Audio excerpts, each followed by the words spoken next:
Bonjour à tous et merci de prendre le rendez-vous avec nous ce jeudi 2 mai 2024. L'actualité nationale avec une journée du 1er mai quelque peu mouvementée dans les rues de Cotonou. La célébration de la journée internationale du travail a été tout sauf récréative pour bien de travailleurs béninois en croisade contre la vie chère. La marche de la CSTB et autres centrales syndicales a été réprimée par endroits par la police républicaine assortie de l'arrestation de plusieurs militants acquis à la cause. Les syndicalistes dénoncent un excès de zèle des policiers et une mauvaise lecture des choses par le préfet du littoral. Dans l'ensemble, les travailleurs fustigent la menace qui plane sur la liberté syndicale au Bénin. L'affaire fait grand bruit depuis hier sur la toile et revient à la une des parutions de ce jeudi. Eh bien, on consulte les gros titres de la presse nationale avant de s'arracher commentaires et analyses entre collègues au forum de discussion. Restez donc avec nous.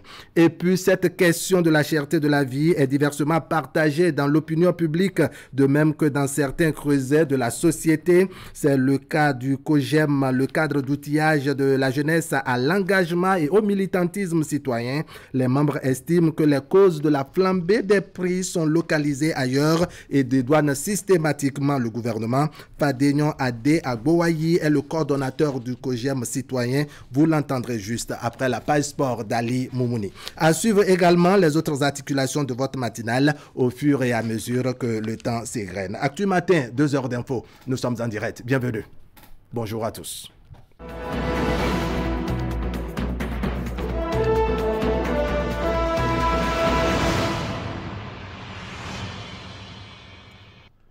Allez, voici venu le moment de jeter un coup d'œil sur une des parutions du jour, à commencer par le quotidien Maison Fraternité. Fraternité qui s'intéresse à la célébration du 1er mai 2024. Tout sauf récréative, titre le journal. La marche de la CSTB réprimée, plus de 70 militants arrêtés. La ministre en charge de la fonction publique et du travail, Adidia Toumatis, appelle au dialogue. Et puis, Assemblée nationale, la loi sur la Cour spéciale des affaires foncières modifiée. C'est le travail donc des députés à l'Assemblée nationale. Et puis, il y a eu cet entretien avec Valérie Mitokpe, elle est psychopédagogue. Elle s'est prononcée au sujet de la programmation neurolinguistique. Elle déclare, et c'est rapporté à la une du quotidien Maison Fraternité, l'individu découvre ses potentiels et devient conscient de ses capacités. Fête internationale du travail, la Sobebra célèbre ses vaillants travailleurs. Et puis il y a eu la 28e journée africaine de prévention des risques professionnels, l'engagement de la Caisse nationale de la sécurité sociale pour la sécurité et à la santé au travail réaffirmé. Achetez le quotidien Fraternité, vous avez le reste des détails. On est maintenant à la une du quotidien Le Potentiel. Scandale sexuel, abus et escroquerie à la zone économique spéciale de Glodjigbe. Le président Patrice Talon en colère. Des têtes tombent à la GDIZ. Une vingtaine de personnes suspendues et renvoyées à la maison. Il y a 6 autres agents arrêtés et gardés à vue à la BEF. Nous informe le quotidien Le Potentiel. Et puis, sommet de délocaliser ses activités de Cotonou par le gouvernement depuis 2021. À Ganhi, la Société des ciments du Bénin défie le gouvernement. Nord-Sud quotidien cette fois-ci, Société financière internationale, les raisons de la visite du directeur général au Bénin. Et puis 1er mai 2024, la fête du travail sous tension, nous apprend Nord-Sud quotidien. On est à la une de Matin Libre. Restriction des libertés syndicales. Veut-on aussi interdire la marche? S'interroge Matin Libre. Et puis géant meeting à la Bourse du Travail, la CSA, la CGTB, l'UNSTB et la COSI remobilisent les travailleurs. L'autre vision, porteur d'un projet panafricaniste ambitieux, Alassane Latifou, président de l'ASPUA, propose la création du G5 de l'Afrique de l'Ouest. Et puis, succès retentissant de la 2e édition du FINAB, Iloris Adjovi, le visionnaire derrière ce festival emblématique, promet des moments plus forts. Quotidien Le Challenge, restauration de 15 hectares de sites d'exploitation artisanale de gravier dans le Mono, non, de gravier j'allais dire dans le Mono, les travaux officiellement lancés à Sokoumé.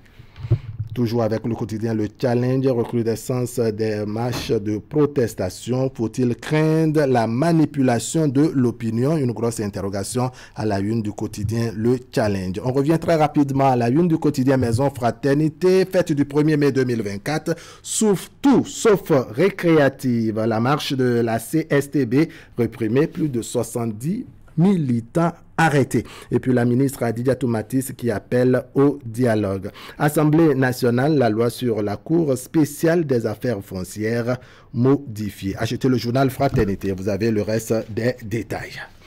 Le travail de la rédaction maintenant. Avec vous, Ingrid. Ingrid, bonjour. Bonjour, Wahab, et bien bonjour à tous. Le bulletin, c'est avec vous. Et d'entrée, on s'intéresse à cette célébration du 1er mai sous tension dans la ville de Cotonou, prévue pour hier 1er mai. La marche de protestation contre la cherté de la vie organisée par la Confédération syndicale des travailleurs du Bénin a connu le même sort que celle de samedi dernier. La manifestation n'a pu se tenir. Cependant, sinon pendant ce temps, les autres centrales et confédérations syndicales se sont retrouvées à la Bourse du Travail afin d'informer les travailleurs sur les raisons de la marche empêchée. C'était le 27 avril dernier. Teddy Goudalo nous propose un compte rendu. On évoque également la 3e édition du tournoi de football interbancaire de la Festra Bank qui a livré son verdict final après 4 mois de compétition. C'est l'équipe de la Banque Atlantique Bénin qui s'est offerte le gal final de ce tournoi organisé par la Fédération des syndicats des travailleurs de banques et établissements financiers. On développe tout ceci dans une poignée de secondes.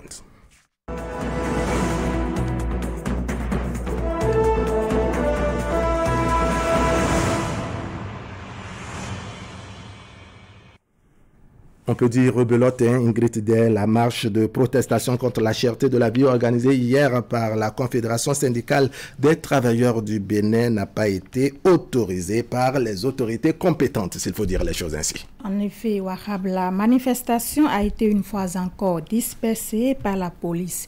Du côté de la Bourse du Travail où devrait échouer la marche, les 4 autres centrales et confédérations ont à travers un meeting informé les travailleurs sur les raisons de la marche empêchée samedi dernier. Teddy Goudalo pour les précisions. Une ville de Cotonou sous pression avec la marche de protestation des centrales et confédérations syndicales ce mercredi 1er mai 2024. Les éléments de la police républicaine ont rendu inaccessible la place de l'Étoile Rouge où devrait se tenir la marche des travailleurs de la Confédération syndicale des travailleurs du Bénin de Kassamampo. Nous protestons contre l'interdiction de la marche et nous allons à la bourse du travail. Oui, mais nous allons à la bourse du travail pour tenir. Il y a meeting à la bourse du travail. Il y a meeting à la bourse du travail.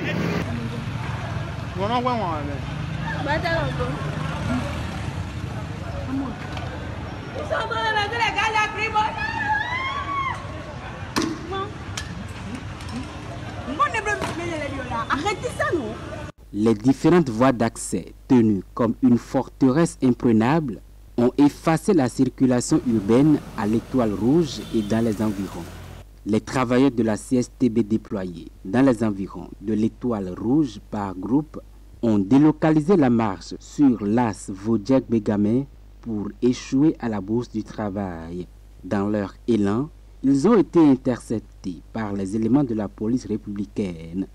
À l'intérieur de la Bourse du Travail, contrairement à la CSTB, les autres centrales syndicales, à savoir la CGTB, la CSA Bénin et l'UNSTB, ont tenu un meeting pour informer leurs membres sur comment la marche du 27 avril 2024 contre la cherté de la vie a été empêchée par la police républicaine. Dans une ambiance de dédicaces de musique visée, de cris, de frustration, les prises de parole se font enchaîner. Les responsables syndicaux fustigent l'attitude du préfet de littoral, Alain Orunla, qu'ils rendent coupable de troubles à l'ordre public. Le communiqué que vous avez vu sur les réseaux sociaux comme nous est apparu. Pour nous, ce communiqué est simplement la manifestation de l'irresponsabilité. Nous sommes ici pourquoi? Pourquoi est-ce qu'on voulait marcher? Pourquoi est-ce qu'on est ici? On a faim. C'est ça? Vous avez vraiment faim? Mais dites-le pas, on a. Alors, quand on a faim, on ne peut pas parler. On ne peut pas dire qu'on a faim. Bon, Minana Boya.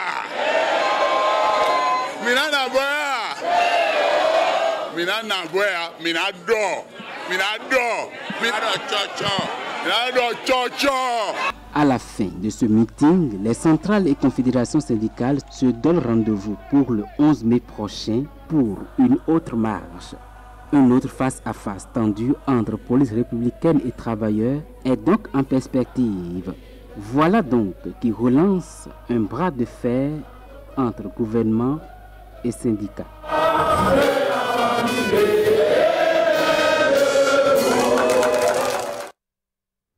Comme vous le savez déjà, la CSTB de Casamance n'a pu respecter l'itinéraire de sa marche de protestation contre la cherté de la vie.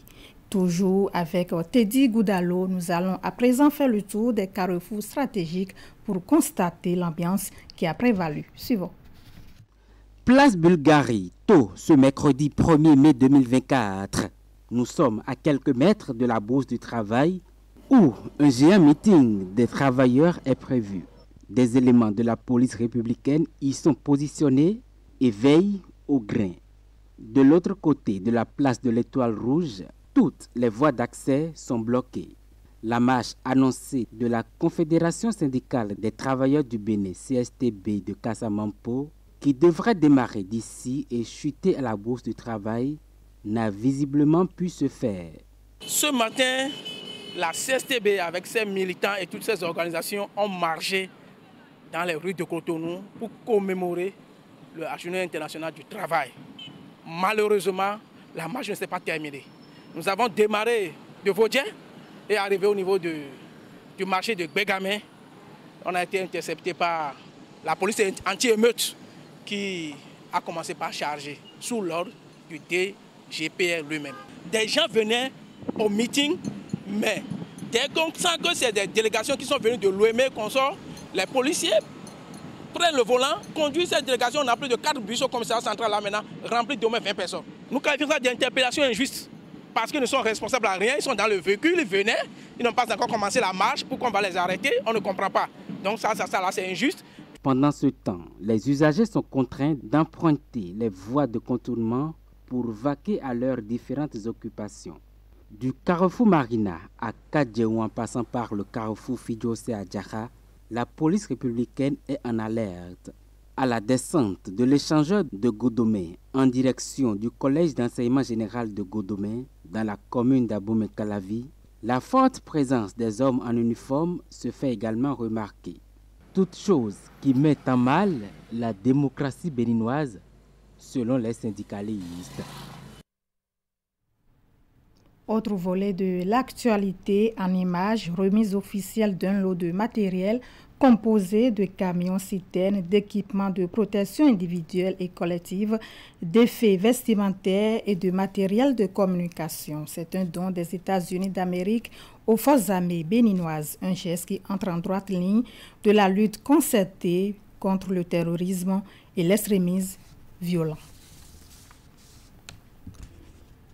À présent, une note sportive avant de mettre un terme à ce bulletin. C'est l'équipe de la Banque Atlantique Bénin qui sort vainqueur de la 3e édition du tournoi de football interbancaire de la Festra Bank, un tournoi qui a réuni 12 équipes autour du Curon. Son objectif est de consolider les liens de solidarité au sein de la communauté bancaire. Reportage. Joie débordante pour les joueurs de la Banque Atlantique Bénin, BABN et leur 12e homme. Ils viennent ainsi de détrôner l'équipe de la CAGD qui a détenu le trophée du tournoi de football interbancaire de la Festra Bank pendant 2 ans. La finale de cette troisième édition de ce tournoi interbancaire oppose deux équipes qui s'étaient déjà affrontées lors de la phase des groupes. La formation de la CACD, tenant du titre, avec 2 grâles à son actif, habillés en blanc, et celle de la Banque Atlantique Bénin, BABN, vertu d'un maillot orange taché de blanc. Après un quart d'heure de jeu, les joueurs de la BABN trouvent le chemin des filets sur une somptueuse frappe. 1-0. Menés au score, les champions en titre vont multiplier les occasions afin de remettre les compteurs à égalité. Après de nombreuses offensives, ils obtiennent un coup de pied arrêté qui va leur permettre de revenir au score 1 but partout avant la pause. Au retour des vestiaires, les hommes de la Banque Atlantique Bénin qui avaient montré le chemin en première période se sont fait surprendre quelques minutes après le début de la seconde période. La tâche devient alors compliquée pour les hommes habillés en orange qui avaient à cœur d'empêcher l'équipe de la CACD de s'offrir à nouveau le Graal final. Ils vont parvenir à égaliser, mais à quelques minutes de la fin du temps réglementaire.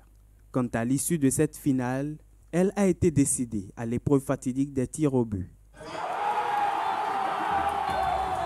À l'issue de cette épreuve, ce sont les hommes de la Banque Atlantique Bénin qui sortent vainqueurs de la troisième édition de ce tournoi interbancaire avec 5 tirs réussis contre 4. On était un peu fatigués, que ce soit toujours la CA qui remporte le trophée. Du coup, on était mentalement préparés.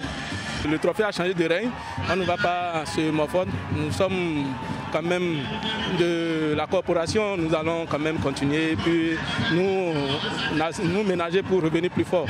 Un peu plus tôt, l'équipe de l'Ecobank s'est offert la 3e place du tournoi en s'imposant par 3-2 à son homologue de la CIB dans la petite finale. Et c'est un grand défi que la FESRA Bank vient de relever. C'est la 3e édition et à chaque édition, nous essayons de nous améliorer. Le moment à l'endroit des différentes équipes, c'est d'encourager toutes les équipes à continuer à travailler pour améliorer leur niveau et à se donner plus, à s'inscrire massivement pour la prochaine édition. La 3e meilleure équipe du tournoi est repartie avec des médailles en bronze, un trophée plus une enveloppe financière. Celle vice-championne est repartie avec des médailles en argent, une enveloppe financière et un trophée. L'équipe championne a eu droit à une enveloppe financière, des médailles en or et le trophée du vainqueur du tournoi. Ainsi s'achève cette session d'information que je vous remercie d'avoir suivi. À très bientôt. Merci de l'avoir présenté également, Ingrid. L'information continue sur le plateau d'Atu Matin. C'est Ali Moumouni qui va nous rejoindre tout à l'heure. Avec lui, nous allons parler sport, de même que ses invités.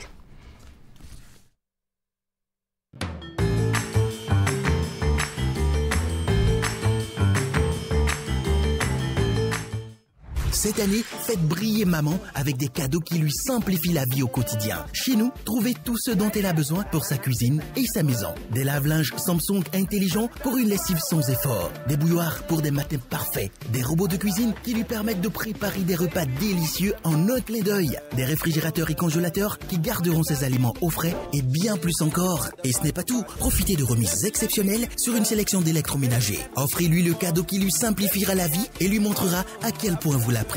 Venez dès aujourd'hui dans votre showroom Néo et Allo de proximité pour découvrir nos offres exclusives pour la fête des mères. Produits sous garantie allant jusqu'à 12 mois. Service après-vente et livraison disponible. Contact vendeur 60 00 66 66. Parce qu'elle mérite ce qu'il y a de mieux. Joyeuse fête, maman.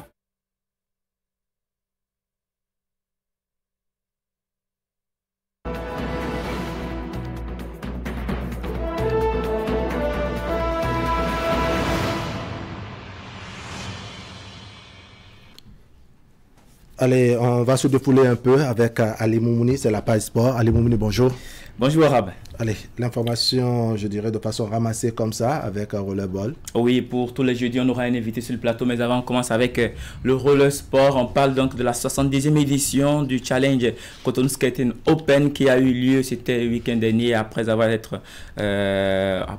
report donc dû à la météo, et donc les partenaires béninois étaient donc au rendez-vous pour cette 70e édition qui, je disais, a été reportée après celle donc de la 61e unième qui a annoncé la reprise de la saison. Celle-ci s'est déroulée à Gontikon, toujours dans la ville de Cotonou. C'est la saison 2024 qui se poursuit donc ainsi avec ce programme mis en place par la fêtière du roller sport au Bénin depuis plusieurs années pour permettre aux différents athlètes, toutes catégories confondues, de maintenir leur forme durant l'année en cours. Il se déroule 2 fois par mois et permet donc d'avoir de la compétitivité, bien sûr, de la forme des joueurs afin donc de pouvoir participer, je dirais, sereinement aux différentes compétitions, que ce soit continentales ou internationales, comme les autres éditions. La 110e a réuni des partenaires de 12 à 18 autour donc des disciplines, voilà, les différentes disciplines de ce sport, entre autres le speed skating ou le inline freestyle ou encore le free jump, entre autres. À l'épreuve du inline freestyle chez les juniors, dames et hommes, Olodé Boris et Ezekias Kwesou ont dominé les débats chez les cadets dames et hommes. C'est Jean-Noël Erlan qui a terminé à la première place à l'épreuve du free jump, qui a fait office de démonstration en saut en hauteur. Olodé Boris est attaché les premiers rôles avec un saut d'1,10 m devant son seul concurrent, Amosou Liadi Aïla, qui n'a pas pu franchir la limite d'1 mètre. Voici donc pour vous la brève concernant la 70e édition de l'édition 70e, pardon, du Challenge Cotonou Open Skating, voilà, de cette année.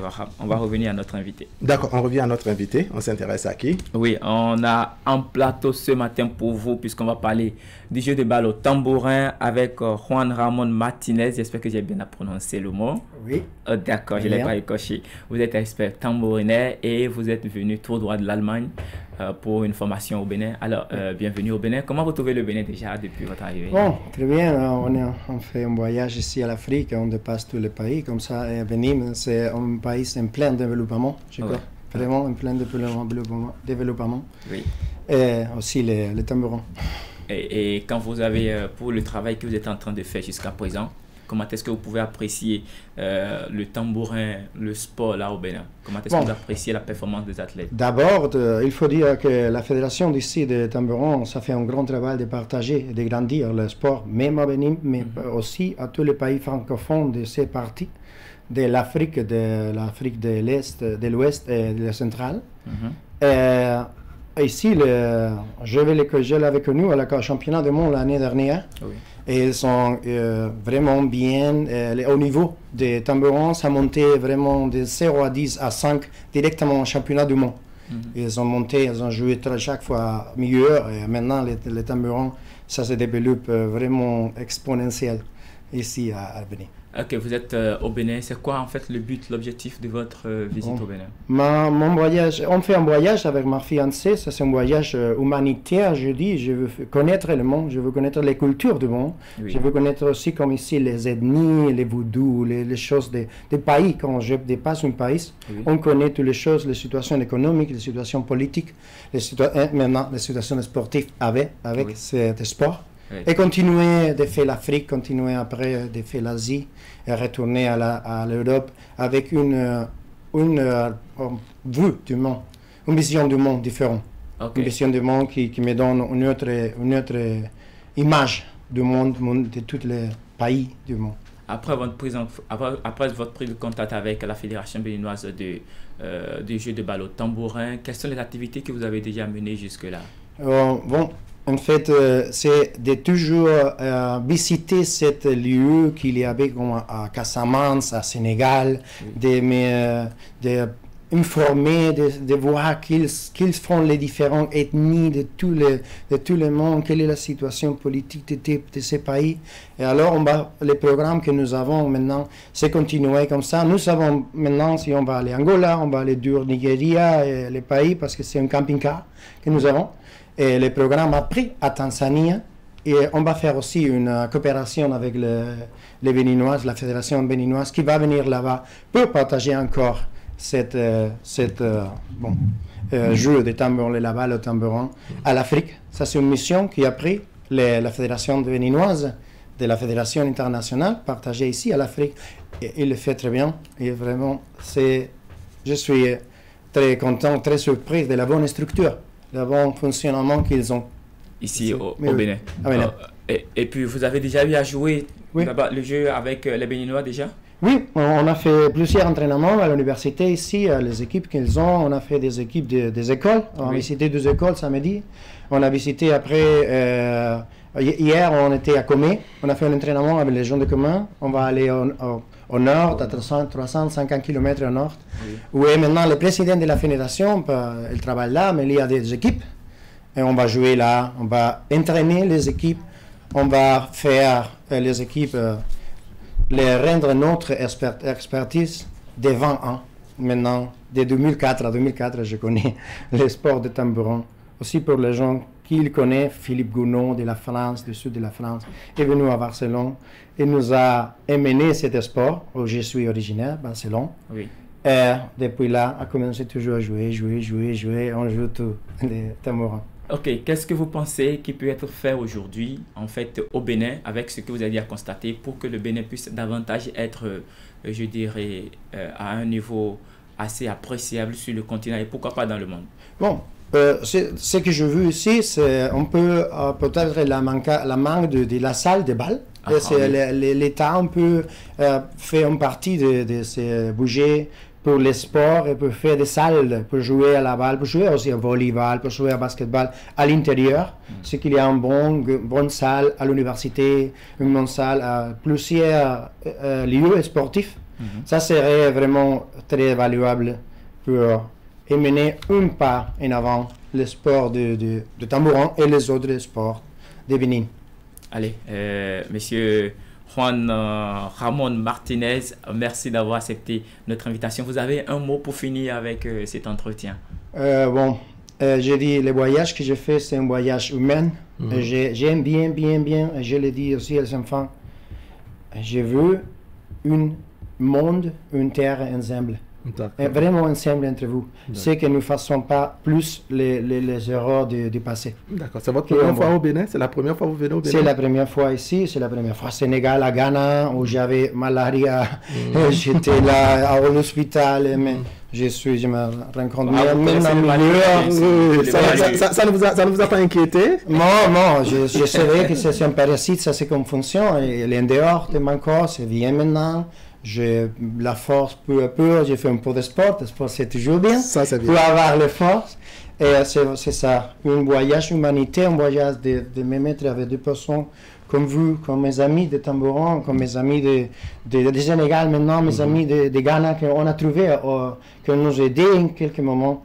Et on voit que les gens c'est bien, c'est un bon, de tout le monde, c'est bon. D'accord. Allez, merci beaucoup Juan Ramon Martinez pour avoir accepté notre invitation ce matin. Je rappelle qu'il est expert tambourinais et il est au Bénin dans le cadre donc, de sa tournée en Afrique et d'une manière ou d'une autre il contribue à la formation donc, des athlètes béninois, surtout au niveau de ce sport de jeu de balle au tambourin. Priorité donc qui a été faite à la formation par la Fédération béninoise de ce sport depuis plusieurs années. On a vu déjà à cette formation organisée d'ailleurs au plan national pour les athlètes d'autres pays et des formateurs également. Et donc on peut dire que le Bénin d'une manière ou d'une autre devient progressivement le carrefour de ce sport du jeu de balle au tambourin. On va changer de discipline pour finir avec la page sport de ce matin et parler du Tour du Bénin. On parle là de la 19e édition du Tour cycliste du Bénin. Donc la deuxième étape a eu lieu. C'était hier et à l'arrivée c'est Amaï Hamza l'Algérien qui a terminé vainqueur de cette étape.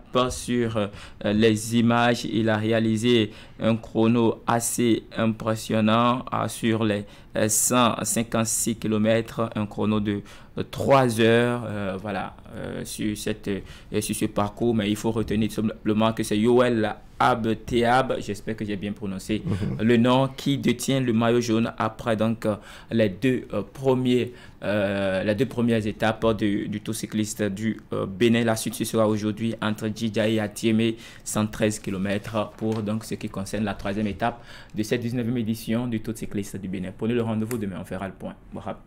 Merci beaucoup, Ali Oumouli. On va se donner rendez-vous demain pour poursuivre le reste de l'actualité sportive avec vous. Mais en attendant, Actu Matin se poursuit par ici. On va parler de la cherté de la vie et prendre l'appréciation de Fidénion Adé Agboayi. Il est le coordonnateur du COJEM Citoyen. Le COJEM Citoyen, c'est bien entendu le cadre d'outillage de la jeunesse à l'engagement et au militantisme citoyen. On va l'écouter nous proposer sa lecture des choses.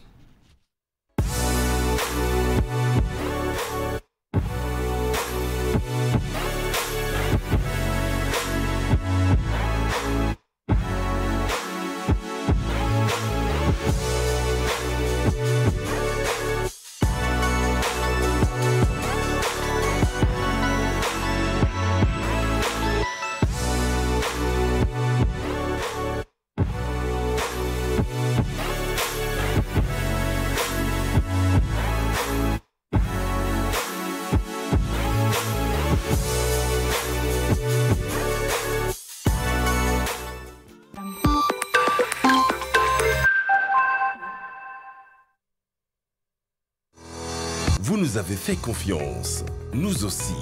Vous nous avez adoptés, nous aussi. Merci d'avoir choisi Air Froid. Ainsi, nous avons amélioré pour vous la qualité de nos climatiseurs. Nous avons développé une marque 100% écologique conçue spécialement pour notre climat tropical avec une basse consommation d'énergie électrique. Vous êtes en zone de baisse de tension? Adoptez le climatiseur Air Froid Inverteur, spécialement conçu et amélioré pour supporter de fortes baisses de tension. Visitez notre showroom à Cotonou, à 100 mètres de l'église Saint-Jean. Air Froid, des climatiseurs à basse consommation d'énergie électrique. Contacte 61 17 63 77. Site web airfroidbenin.com.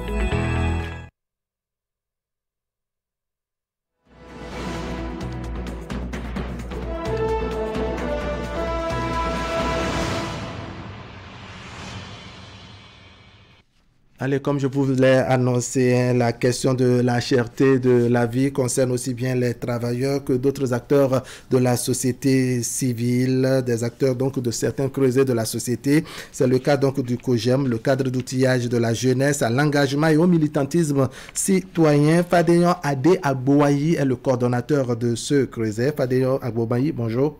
Bonjour. Bienvenue sur le plateau d'Actu Matin. Votre creuset, le COJEM Bénin, c'est quoi exactement? Le COJEM Bénin, c'est le cadre d'outillage de la jeunesse à l'engagement et au militantisme citoyen. D'accord. Vous faites quoi dedans? Nous outillons la jeunesse à s'engager au service de la nation, à apporter sa contribution à l'édification de la nation. D'accord. Alors, cet outillage, ça se passe comment? L'opération, comment ça s'applique? Nous organisons souvent des conférences citoyennes sur des thématiques d'actualité afin de sensibiliser, d'outiller les jeunes de nos contrées à accompagner le développement. D'accord. Quand on parle de jeunesse, vous mettez les gens dans quelle tranche d'âge pour savoir quels sont les, je dirais, quelle est la cible exacte. Quand vous parlez de jeunesse, vous limitez l'âge à quel âge à peu près? De 15 à 35 ans. De 15 à 35 ans. D'accord. Alors, on va parler de la cherté de la vie puisque ça fait partie de l'actualité. Vous avez une lecture, pour ne pas dire tout un tour de lecture de la situation. Quelle est votre façon de voir les choses? À l'heure actuelle, on parle de la cherté de la vie, la flambée des prix des produits de grande consommation et bien d'autres produits également. Comment vous percevez les choses? À COJEM Citoyen, nous pensons que, ayant récemment essuyé les affres de la période liée à Covid-19, dont nous savons pertinemment les impacts négatifs sur l'économie nationale et globale, nous ne pouvons penser à marcher contre la cherté, sachant que le tissu économique est en lambeaux. C'est récent. On ne se relève pas d'une période aussi, je dirais, aussi difficile pour l'économie. Par un coup de baguette magique. Donc, il faut nous appelons les acteurs à savoir raison garder et à ne point ternir l'image du Bénin en tant que laboratoire de la démocratie sur le continent. Parce que il faut plutôt penser à des mesures protectionnistes. Il faut penser à enrayer les exportations de denrées afin d'endiguer la situation en partie, plutôt que de vouloir trouver le bouc émissaire. Voilà. D'accord. Alors, quel style de communication vous avez utilisé pour faire passer ce message? Est-ce que ce sont des conférences, ce sont des rencontres? Est-ce que c'est un travail sur les réseaux sociaux? En clair, qu'est-ce que vous avez fait pour que votre message vraiment soit entendu? En effet, il y a eu un conclave avec les membres du programme COJEM Citoyen que je coordonne, ainsi que les personnes ressources. Et il s'en est suivi un communiqué qui a été massivement relayé sur les réseaux sociaux. Afin de faire comprendre les tenants et aboutissants de la situation. D'accord. Alors, on va évoluer toujours. Il y en a qui ont trouvé que c'est peut-être au niveau de l'État central que les choses n'ont pas été, je dirais, bien verrouillées, bien encadrées pour qu'on assiste à la cherté de la vie. Est-ce que vous avez eu la même façon de voir les choses? Pas du tout. C'est chercher le bouc émissaire, comme vous l'aviez tantôt dit. Ce n'est lié... Et ça ne peut être imputable à aucun gouvernement. Parce que c'est une situation globale, c'est un fait global. Mais on estime que l'État est le garant, n'est-ce pas, aussi bien de la sécurité alimentaire que bien d'autres choses, et que l'État pouvait vraiment prévoir, tout comme on dit, gouverner, c'est prévoir. Absolument. Le Bénin a d'ailleurs beaucoup résisté à ce choc global. Et entre-temps, le gouvernement a même pris des actions à dit concernant la vente de denrées hors de nos frontières. Et je me rappelle qu'il y avait eu beaucoup de tollés en son temps, beaucoup de mouvements d'humeur. Donc, c'est le lieu d'appeler encore les grossistes, les producteurs, les commerçants à faire preuve de patriotisme. D'accord. Alors, est-ce que vous pensez que la façon dont les choses se font sur les réseaux sociaux, les commentaires que sans doute vous lisez, entendez comme nous, est-ce que c'est de nature à régler les choses? Je pense que il y a besoin de sensibiliser massivement. Oui, et qui doit sensibiliser? C'est notre rôle en tant qu'acteur de la société civile. D'accord. C'est notre rôle en tant qu'acteur de la société civile et c'est ce que nous faisons. Par conséquent, nous appelons les autres acteurs à se joindre à nous parce qu'on dit une seule hirondelle ne fait pas le printemps. D'accord. Afin que le message touche dans les contrées, dans les confins de notre pays. D'accord. Alors, quelle est selon vous la part de responsabilité du gouvernement? Si tant est que, le gouvernement n'est pas premier responsable, il y a quand même une part de responsabilité, non? Le gouvernement est déjà à pied d'œuvre. Parce que, je l'ai dit tantôt... Qu'il soit ou non responsable, il est en tout cas à pied d'œuvre. Oui, absolument. Parce que c'est son rôle régalien. J'ai dit tantôt que le Bénin a beaucoup résisté au choc économique global. Et des mesures continuent d'être prises. Et nous voulons exhorter à la prise de mesures protectionnistes, à réfléchir dans ce sens et à être beaucoup plus dur. C'est vrai que ça peut choquer certains, mais en tout cas, vous invitez à mettre un peu plus de rigueur. Voilà, voilà, un peu plus de rigueur pour éviter les sorties frauduleuses des produits de grande consommation. Absolument, parce qu'il y a beaucoup de commerçants véreux qui préfèrent sauvegarder leur gain individuel que l'intérêt de la nation. D'accord. Alors, quelle est selon vous la politique à mettre en œuvre, n'est-ce pas, pour corriger les choses? C'est vrai, vous avez souligné que le gouvernement est à pied d'œuvre pour soulager les concitoyens, mais en termes de politique agricole, puisque la plainte est beaucoup plus en ce qui concerne, la plainte va beaucoup plus en direction des choses qui vont dans notre ventre, c'est-à-dire les denrées et autres. Selon vous, quelle politique mettre en place pour soulager les uns et les autres? Politique au niveau du gouvernement, bien entendu. Déjà, sensibiliser. Ensuite, donner les moyens aux paysans afin que la production connaisse une hausse. Et comme ça a déjà été dit, mettre plus de rigueur à éviter les fuites hors de nos frontières. D'accord. Allez, le temps passe vite. Votre mot de conclusion, monsieur Agbobayi? Je dirais le Bénin a longtemps travaillé sur son image démocratique, ce qui lui vaut le titre de laboratoire de la démocratie sur le continent. Il faut continuer à préserver cette image, et préserver cette image, c'est s'engager par des mesures et des actes patriotiques au service de la nation.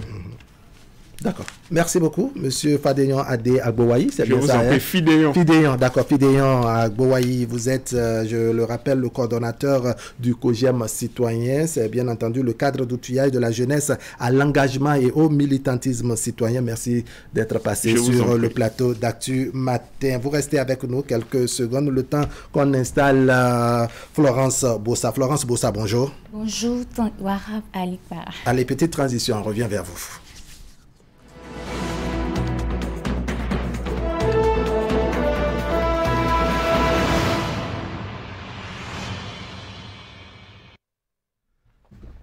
Allez, les réalités sur la toile, c'est bien entendu avec Florence Bossa. Actu sur le net, c'est avec vous. Nous avons quoi, Florence Bossa? La revendication sociale est le sujet qui a cristallisé les attentions sur la toile cette semaine. De la marche contre la cherté de la vie perturbée à plusieurs reprises par la police républicaine, en passant par les arrestations des responsables des centrales et confédérations syndicales. Bref, beaucoup de faits ont découlé de cette actualité qui a fait réagir la toile. Le récit et les réactions dans cet élément. C'était dans la matinée de ce samedi 27 avril 2024 que tout a commencé. Les travailleurs béninois sont invités à une marche pacifique par 3 centrales syndicales. La manifestation vise à dénoncer ce qu'elles ont appelé la cherté de la vie et la misère dans laquelle est plongée la population béninoise ces dernières années. Mais les marcheurs n'ont même pas pu quitter la Bourse du Travail, point de départ de la marche, en raison d'un fort déploiement des policiers pour bloquer l'itinéraire de la marche. Alors que la première tentative de la marche a été interrompue avec plusieurs arrestations, les principaux acteurs syndicalistes et travailleurs ne baissent pas les bras.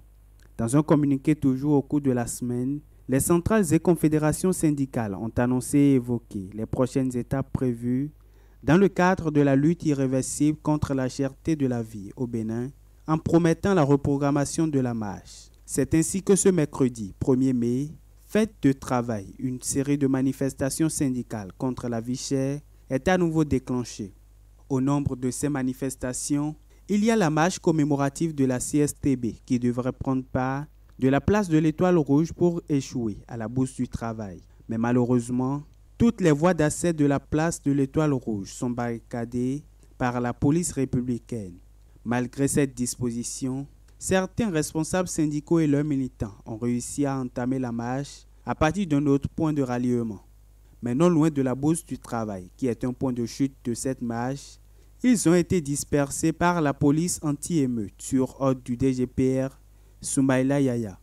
Dans le septentrion, cette marche des travailleurs a été interrompue par les éléments de la police, selon la plateforme digitale fraternité-fm.bj. Face à cette situation, les internautes crient leur ras-le-bol sur la toile. Voici quelques-unes de leurs réactions. Qu'est-ce que le gouvernement veut exactement? Donc on n'a plus le droit d'exprimer notre mécontentement. C'est triste, ça ne donne pas une bonne image à notre pays sur le plan démocratique. Sur sa page Facebook, Valentin Djenotin à Gossou écrit « Je proteste énergiquement contre cette violence des droits de l'homme au Bénin. Le droit à la vie, à la liberté, à la sécurité et à l'intégrité de la personne sont les droits garantis aux citoyens par la Constitution du Bénin adoptée par la loi numéro 90-32 du 11 décembre 1990, après un référendum populaire tenu le 2 décembre 1990. Également sur la page Facebook de Richard Boni-Oro, on peut lire « Il est grand temps, à 2 ans de la fin de son mandat, que l'État et son chef fassent la preuve de discernement et permettent aux citoyens béninois de vivre de leur dignité sans intimidation ni menace policière.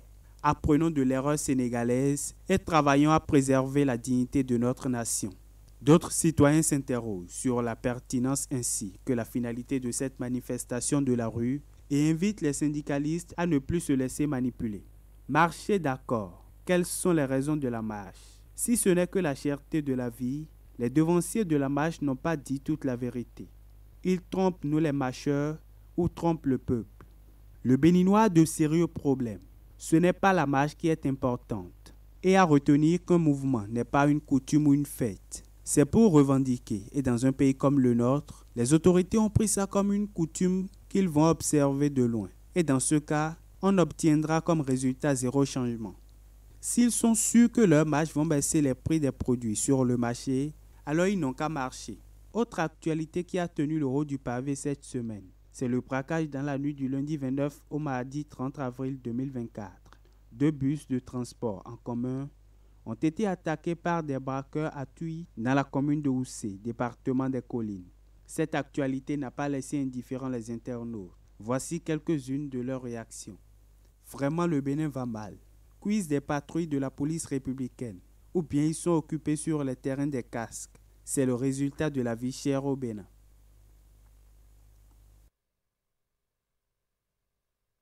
Voilà qui est bien résumé, Wahab, l'actualité sur l'actuel cette semaine. Voilà, la rubrique As-tu sur le net, c'est également des images et des vidéos qui font effet. Effectivement, Wahab, ces images et vidéos fournies sur l'actuel, la randonnée a permis de sélectionner quelques-unes qui abordent les sujets de société à compter sur un ton humoristique. Regardez.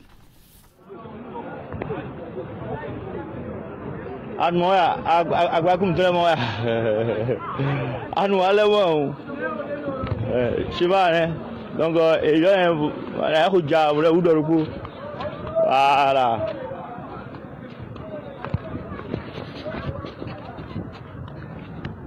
Ouvrez la porte pour les gens. Ils sont sortis tout à l'heure. Où sont sortis? Et c'est bien, non, je dis quoi? Je suis content. C'est quoi ça? C'est bien quoi? Vous avez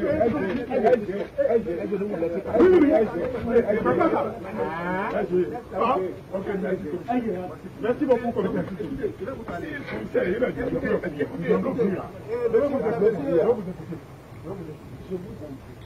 je vous laisse beaucoup. Oui, il y a un bon moment avec vous. Tout à l'heure, vous nous avez dit que la marche est interdite. Nous protestons contre l'interdiction de la marche et nous allons à la bout du travail. Oui, mais nous allons à la bout du travail pour tenir. Il y a un meeting à la bout du travail. Il y a un meeting à la bout du travail. Le commissaire du 11e était avec nous hier nuit. La liberté d'association chaque fois. On reprend. Minana Boa.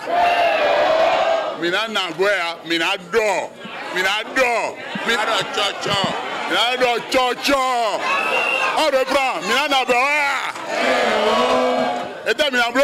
Minana Chocho. Voilà, terminons par cette vidéo qui agite la toile depuis quelques jours. Une servante de maison à travers une vidéo aurait décrypté le traitement auquel elles sont assujetties dans les ménages. Suivez. Pas arrêter de maltraiter les servantes. Elles sont si les directs qui sont en train, elles sont en train de dire que non, nous on basse les maris, à cause de ça on prend les maris, sinon nous ne sommes pas belles, on basse les maris avec médicaments. Madame, on ne basse pas votre mari avec médicaments. Oui, c'est vrai, on n'est pas belle, mais on a un bon comportement, très très bon comportement. Donc c'est notre comportement là qui basse votre mari. Sinon nous-mêmes de naturel là, on ne prend pas de médicaments pour passer votre mari là, jamais. C'est notre comportement qui les basse. Parce qu'eux-mêmes savent que nous là, on sait gérer un foyer. On dit le lit est sacré. Le lit est sacré, c'est pas sacré pour nous tous. C'est sacré pour toi et puis ton mari. Donc votre lit là, c'est toi qui dois dresser, c'est pas la servante qui doit le faire. Chocoto là, c'est pour toi et puis ton mari, c'est pas nous tous qui portent. Donc toi-même là, il faut essayer de laver. C'est ce que vous ne voulez pas attendre. Enlevez vos ongles un peu et puis vous allez laver Chocoto, vous allez dresser votre lit. C'est à cause de ça vous êtes mariés. La servante est là pour s'occuper de la maison. Mais dans votre chambre là, la servante ne doit pas rentrer là-bas. Voilà, on bosse votre mari avec nos bons comportements. On ne les bosse pas avec médicaments. Ciao, ciao, mais ça fait mal quand même. Voilà, les internautes en font leur chou gras et continuent d'ailleurs d'en faire. En tout cas, nous ne pourrons pas tout vous raconter par ici. Wahab, ce sera tout pour Actu sur le net pour le compte de cette semaine. Oui, c'est bien intéressant. Hein? On a bien envie de vous garder, continuer à nous produire des vidéos et autres images qui agitent la toile. Merci quand même d'être passé sur le plateau d'Actu Matin. Florence Bossa, on se retrouve la semaine prochaine. C'est quelqu'un, William, qui est avec nous. William, bonjour. Bonjour Wahab, bonjour à tous. On va compter sur la complicité de la régie. Revenir.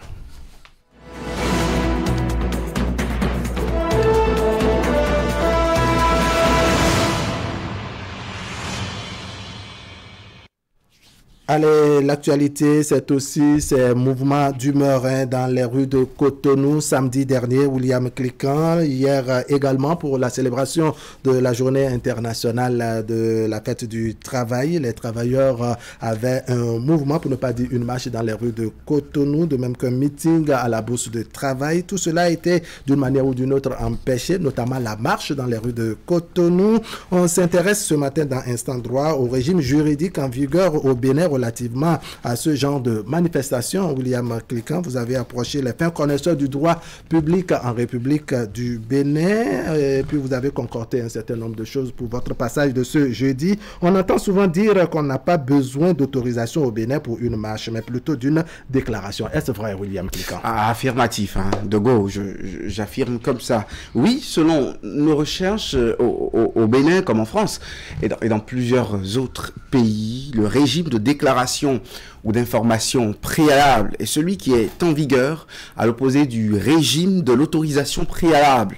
Ce dernier régime de manifestation est vu comme un peu antidémocratique ou restreignant les libertés. Donc au Bénin, on parle de déclaration ou d'information préalable pour ce qui est du régime en vigueur par rapport aux autorisations, du moins par rapport aux manifestations publiques. Ceux qui veulent organiser leurs manifestations dans un régime de déclaration ou d'information préalable ont à informer l'administration de leur désir d'organiser une manifestation.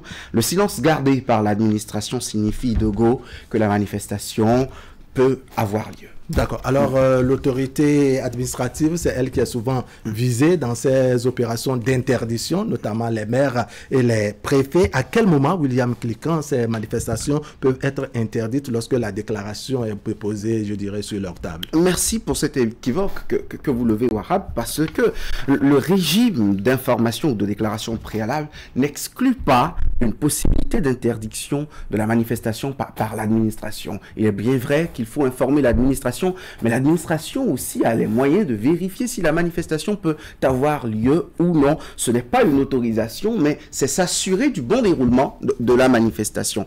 Et cette interdiction, j'y arrive, a lieu seulement quand il y a risque de trouble à l'ordre public et que l'autorité administrative devant laquelle l'information ou la déclaration préalable de la manifestation est apportée peut se permettre de l'interdire au lieu de juste juste en prendre acte et d'aider à l'encadrer, comme si la manifestation devrait normalement se dérouler.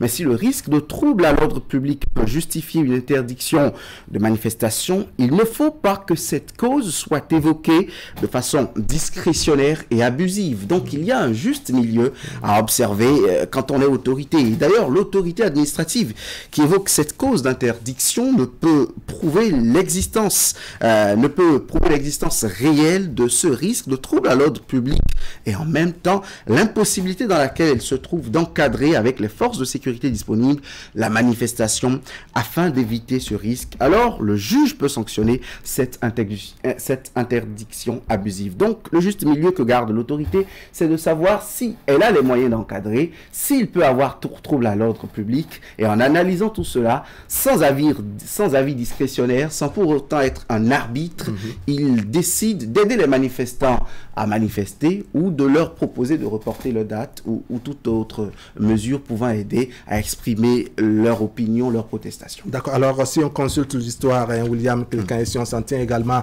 à ce deuxième développement, est-ce qu'il y a eu des cas où les interdictions de l'autorité administrative ont été interprétées vraiment comme des abus? Justement, il y en a beaucoup et on va citer deux ce matin à titre d'illustration. On peut s'intéresser par exemple à la décision DCC 334 du 21 août 2003 de la Cour constitutionnelle. D'ailleurs, c'est elle qui est garante des libertés fondamentales et des droits humains. Donc, nous allons nous intéresser aux décisions de la Cour pour retourner dans l'histoire. La Cour relève dans cette décision de 2003, par exemple, que le fait pour le chef de la circonscription urbaine de Cotonou d'interdire une marche pacifique pour menace de trouble à l'ordre public viole la liberté de manifestation.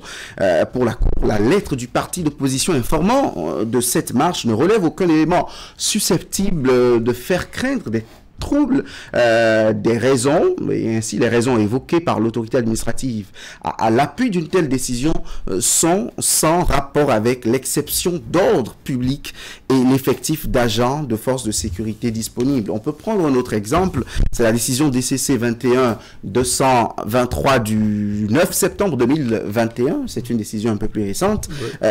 La Cour dit dans ses motifs, un arrêté prescrivant une interdiction générale et absolue des liberté d'association, de réunion et de cortège, ainsi que de manifestation, est contraire à la Constitution. Donc, plusieurs fois, le juge constitutionnel a trouvé que même si pour trouble à l'ordre public, quand il y a crainte, l'autorité peut dire non, on ne manifeste pas pour le moment. Parfois, en jugeant de l'opportunité ou non d'une marche et surtout des conditions sécuritaires, l'autorité administrative a eu tort. Allez, un autre pas maintenant. N'est-il pas arrivé que l'autorité ait été en droit, n'est-ce pas, d'interdire une manifestation portée à sa connaissance? Oui, il est arrivé. On va donner aussi deux exemples, deux décisions de la Cour constitutionnelle là-dessus, des décisions montrant que l'autorité administrative a vu juste en trouvant que il y avait des risques qui ne permettaient pas de dérouler la manifestation. Un premier exemple, décision DCC 6047 du 5 avril 2006 de la Cour constitutionnelle. Là, c'est une requête du président de l'association des producteurs agricoles contre le maire de la commune de Kalalé. La Cour se base sur les menaces de troubles à l'ordre public démontrées par l'autorité administrative, c'est-à-dire en répondant, l'autorité a montré par A plus B qu'il y avait des éléments tangibles pour lesquels il y a possibilité de troubles à l'ordre public et la Cour dit avoir reconnu la légitimité de la restriction que cette autorité a apportée à la liberté de manifestation. C'est ce que nous découvrons aussi dans la décision DCC 1-97 du 7 novembre 2001, président du collectif des princes d'Indy, Karim Ama et Malanville, le président qui a attaqué devant la haute juridiction l'arrêté préfectoral du 14 avril 2000 interdisant la manifestation du 22 avril 2000 liée à la chefferie à Karim Ama. Et le motif du juge constitutionnel est celui-ci. Le juge dit il existe entre les deux clans antagonistes des tensions susceptibles d'engendrer des affrontements, qu'à cet égard, le préfet est fondé à prendre des dispositions pour prévenir de tels incidents, que dès lors, l'arrêté querellé ne viole pas la Constitution. Et l'actualité nous en parle pour les cas de manifestations empêchées par la police républicaine, pour une raison ou une autre. Des juristes ont saisi aujourd'hui la Cour constitutionnelle. C'est à elle de dire que les événements de samedi ou même d'hier sont des événements qui violent la Constitution ou non, c'est-à-dire que l'autorité était en droit de reconnaître des troubles ou de flairer des troubles à l'ordre public et de les prévenir, ou si l'autorité a abusé de la liberté de manifestation de ses partenaires sociaux, de ses travailleurs. Donc il faut espérer, je dirais, la position du juge constitutionnel pour arbitrer. Allez, ça reste dans l'actualité, hein, ça fera, je dirais, un de nos sujets de discussion de tout à l'heure. Allez, restez avec nous. Célébrez votre maman avec des prix doux. Cette année, montrez à votre maman à quel point elle est spéciale avec un cadeau qui lui simplifiera la vie au quotidien. Chez Distrimax, nous avons une large sélection d'appareils électroménagers à des prix doux pour que vous puissiez offrir à votre maman le meilleur sans vous ruiner. Du mixeur pour ses délicieux smoothies matinaux au lave-linge pour lui donner plus de temps pour elle-même. Trouvez le cadeau parfait pour votre maman ici. Jusqu'au 31 mai 2024, faites briller les yeux de votre maman cette fête des mères avec des prix doux. Rendez-vous chez Distrimax, Cotonou, Calavi et Porto-Novo. Produits sous garantie allant jusqu'à 12 mois. Service après-vente et livraison chap-chap. Info 99 18 47 47. Simplifiez la vie de votre maman à des prix que vous adorerez.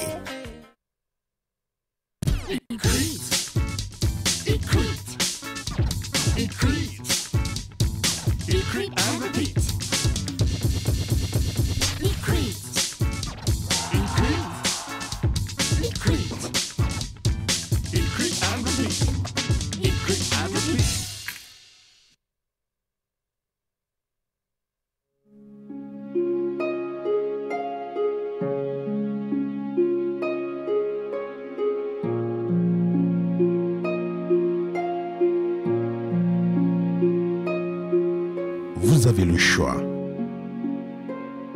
On a tous toujours le choix. Le choix d'une vie de plaisir incontrôlée avec à la clé une famille nombreuse condamnée à la précarité.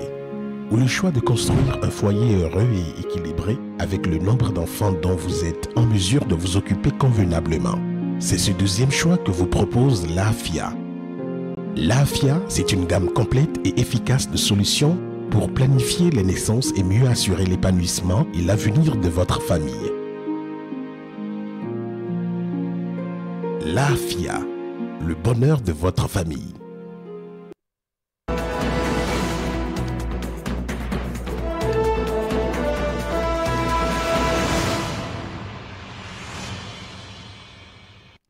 Allez, c'est l'heure de nos discussions de ce matin et on aborde pêle-mêle des sujets comme ça, sujets relatifs donc au mouvement hier dans les rues de Cotonou. C'était pourtant la célébration de la journée internationale du travail. Les travailleurs ont voulu célébrer à leur manière cette journée, mais dans les rues de Cotonou, ils ont été, je dirais, bloqués par endroits par la police républicaine. Le sitting de la bourse de travail également a eu sa coloration. On en parle puisque le sujet fait grand bruit sur la toile depuis hier. Eric Guédénon, bonjour. Bonjour. Bonjour. Vous n'avez pas tort. Vous n'avez pas tort. Je crains que la cherté de la vie soit passée par là. Bonjour. Bonjour. Alors, vous permettez que j'adresse la première question à Eric Guédénon, n'est-ce pas? Si la cherté de la vie ne va passer par là. Pour le rôder davantage. Voilà, à l'écoute des activités, Eric Guédénon, pour cette célébration de la fête du 1er mai. D'abord, un sentiment de regret de ce que une journée qui aurait pu être une journée de dialogue entre syndicats et gouvernement, comme un peu partout ailleurs. J'ai vu les images du Sénégal où le tout nouveau président a rencontré les syndicalistes à tour de rôle. Les cahiers de charges ont été remis. Il y a une discussion avec un point sur comment est-ce que les choses vont évoluer et puis tout ça. Nous, on n'a pas connu ça. On a vu plutôt des manifestants à la bourse du travail, dans la rue également, qu'on a empêché de manifester. C'est un regret de ce que nous sommes passés à côté d'une journée quand même dédiée à un cadre de dialogue, de discussion entre gouvernement et syndicats. Mais après, cela nous projette dans un environnement tendu, parce que notre marche est annoncée pour 11 mai. Les syndicalistes sont toujours mécontents de la façon dont ils ont été réprimés le 27 avril dernier. Annonce également, n'est-ce pas, une autre marche. C'est un bras de fer qui s'engage au grand regret de ce qu'on est passé à côté des cadres d'échange pour pouvoir véritablement aplanir les divergences et évoluer. Je pense que quelque part, le gouvernement, l'administration, n'est-ce pas, a réveillé inutilement les esprits un peu surchauffés de nos amis syndicalistes. Parce qu'on aurait pu anticiper sur tout ça, n'est-ce pas, en allant tout simplement dans un cadre de dialogue et de discussion. D'accord. Franck Aronou, c'est un autre visage qu'on a eu de la célébration du 1er mai au Bénin, contrairement à ce qui se passait par le passé, s'il faut dire les choses ainsi. Oui, c'est un autre visage et tout le monde l'a vu. La célébration du 1er mai, c'est la fête internationale du travail. On aurait pu, à cette occasion, on aurait pu voir gouvernement et partenaires sociaux ensemble pour discuter des réels problèmes des travailleurs, la transmission des cahiers de doléances, et comme ça se faisait par le passé, mais on n'a pas eu droit à cela. Je pense que du côté des syndicalistes, on est toujours dans son rôle. Si on doit bien regarder les mobiles pour lesquels cette initiative a été prise, je pense que si vous avez des travailleurs qui ont faim, des travailleurs qui ne mangent pas très bien, des travailleurs qui sont malades, dont, disons, le panier de la ménagère devient de jour en jour léger, lorsqu'ils se rendent... Il y a même des endroits, paraît-il, il n'y a même pas de panier de la ménagère. Oui, c'est bien caricaturé, parce que sur une journée, s'il y a des gens qui ne mangent qu'une seule fois ou même une demi-fois, si je peux m'exprimer ainsi, parce qu'ils sortent le matin et ils reviennent pratiquement le soir pour trouver à manger. Chez certains, ils reviennent même bredouilles. Ils reviennent bredouilles. Donc, je dois dire que lorsque vous êtes dans un contexte comme ça, n'attendez pas que les responsables des travailleurs qui ont eu le temps, disons, pardon, de mettre un peu de bémol dans tout ce qu'ils font d'habitude pour mettre la pression sur l'autorité. Pendant 8 années, ne vous attendez pas à ce que ça se poursuive, qu'ils continuent d'observer, de rester dans cette léthargie-là. Je pense que l'occasion a été bien saisie par ces syndicalistes pour montrer que, attention, nous sommes toujours là. Il faut compter avec nous. Vous ne pouvez pas poursuivre, disons, la gestion du pays sans nous consulter, parce que vous ne pouvez pas recevoir tous les travailleurs. Ce sont eux qui sont les répondants des travailleurs, et dès que l'occasion s'y prête, c'est que ces gens-là, ces cadres-là, ces défenseurs des droits des travailleurs se montrent très préoccupés par la situation des travailleurs. Et la situation des travailleurs aujourd'hui, ce n'est pas, disons, les plus réluisantes. Il y a des problèmes, il y a de réels problèmes qui... D'accord, on va revenir sans doute sur ces problèmes-là. Ulrich Gaba, vous avez trouvé une place pour les festivités concernant pour ce 1er mai 2024? Festivités, il ne pourrait pas y en avoir, puisque nous avons, vous l'avez demandé tout à l'heure, quel est ce visage, ce nouveau visage que nous avons pour le Bénin.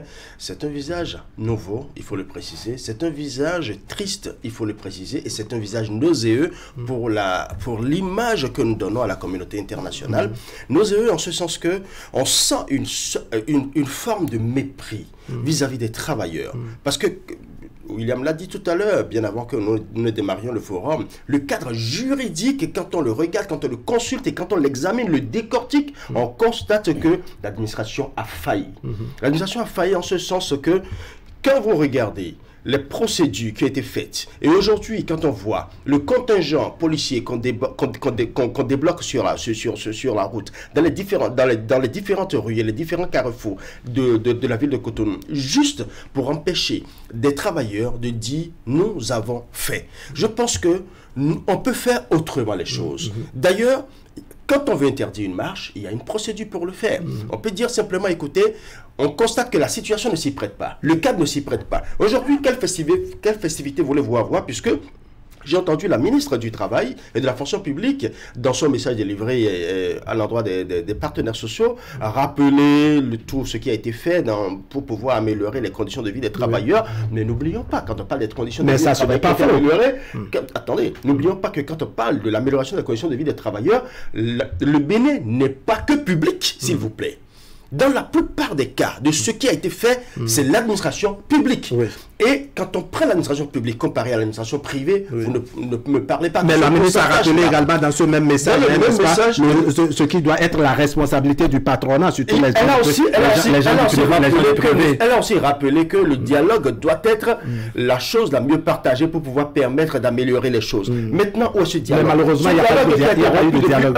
Ce dialogue qui a été rompu depuis 1 an et qui aujourd'hui se manifeste par la marche symbolique qui devrait être faite, mais qui malheureusement a encore été empêchée. Vous avez vu déjà 72 personnes, selon les informations que nous avons, 72 personnes qui sont encore arrêtées hier, juste parce que ces personnes-là allaient à un meeting pour pouvoir manifester leur mécontentement. Manifester le mécontentement ne veut pas dire déjà qu'il y a vandalisme, qu'il y a... Effectivement. Allez, vous allez faire preuve de patience pour qu'au second panel de nos discussions, n'est-ce pas, on puisse rentrer dans les détails, n'est-ce pas, de tout ce qui s'est passé dans les rues de Cotonou hier. William Kilkan, selon vous, qu'est-ce qui n'a pas marché pour qu'on ne puisse pas trouver les festivités ou les festivités en tout cas qu'on avait par le passé? Qu'est-ce qui n'a pas marché? Non, on a voulu changer de type de festivité, c'est tout. Il y a eu festivité selon moi. Les balais de gaz lacrymogène entre citoyens et policiers. Pour moi, c'est une fête aussi. Lugubre soit-elle, mais c'est une fête. C'est une fête de la démocratie à la façon dont nous la voulons aujourd'hui au Bénin. Bravo, c'est un label peut-être. On peut l'ériger en un modèle qui t'a inspiré d'autres où on peut avoir son avis, un peu comme ce matin. Vous êtes bien ironique ce matin. Je ne suis pas ironique. C'est la réalité selon moi et c'est ma façon de peindre la réalité. Apparemment, quand on y va de façon frontale en expliquant les choses, quand on explique les choses telles qu'elles sont, apparemment c'est mal vu. Au moins, de façon ironique, peut-être, mon euphémisme aiderait peut-être à y comprendre quelque chose. Vous voyez, quand un policier lance à un patron de syndicat, la marche a été interdite. Ça voudra dire que l'instruction a été donnée d'interdire une marche. Je n'ai pas vu la décision sur papier, mais quand même, celui dont répond ce responsable policier ou ce chef de contingent policier est en train de nous dire que l'autorité publique au Bénin aujourd'hui interdit les marches. Pour quelle raison, on ne le sait pas. Et tant que, voilà, c'est l'image, ça, où il répondait à Kassamampo en lui disant qu'en fait, que la marche est interdite, donc qu'ils n'ont pas raison de marcher, et que Kassamampo, qui lui opposait l'obligation d'aller jusqu'à la bourse du travail, lui a dit non, il ne peut pas continuer jusqu'à la bourse du travail pour marcher. Je crois que c'est sur cet axe toujours que dans la suite des événements, il y a eu des échanges de gaz lacrymogène en présence des citoyens qui étaient aux abords des voies. C'est le spectacle que nous avons voulu faire, c'est notre façon de faire le 1er mai, c'est la façon dont nous avons voulu célébrer les libertés, c'est la façon dont nous avons montré ce que nous faisons des acquis que nous avons eu pendant des années sur la célébration du 1er mai, sur les travailleurs béninois. C'est la façon dont nous avons voulu faire notre fête à nous. Est-ce qu'elle est la bonne? Je pense que non. Je pense que c'est la pire des formes de célébration. Maintenant, si ça peut plaire à ceux qui sont commanditaires, instigateurs et ceux qui en profitent et bénéficiaires, bravo à eux et bon vent à chacun dans cette République. Allez, voilà. Voilà, alors la régie va nous accompagner. On dit déjà merci à William qui est, n'est-ce pas, au niveau de plusieurs boutons de l'autre côté de la régie, n'est-ce pas. Il y a un reportage que je voudrais qu'on revisite ensemble avec donc cet accompagnement de William au niveau de la régie et puis on revient faire le commentaire. Une ville de Cotonou sous pression avec la marche de protestation des centrales et confédérations syndicales ce mercredi 1er mai 2024. Les éléments de la police républicaine ont rendu inaccessible la place de l'Étoile Rouge où devrait se tenir la marche des travailleurs de la Confédération syndicale des travailleurs du Bénin de Kassamampo. Nous protestons contre l'interdiction de la marche et nous allons à la bourse du travail. Oui, mais nous allons à la bourse du travail pour tenir. Il y a meeting à la bourse du travail. Il y a meeting à la bourse du travail.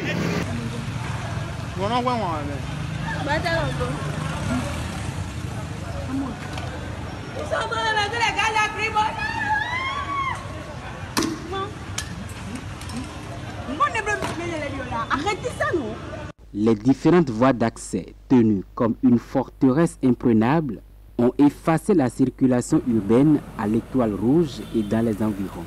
Les travailleurs de la CSTB déployés dans les environs de l'Étoile Rouge par groupe ont délocalisé la marche sur l'as Vodjak-Bégamé pour échouer à la Bourse du Travail.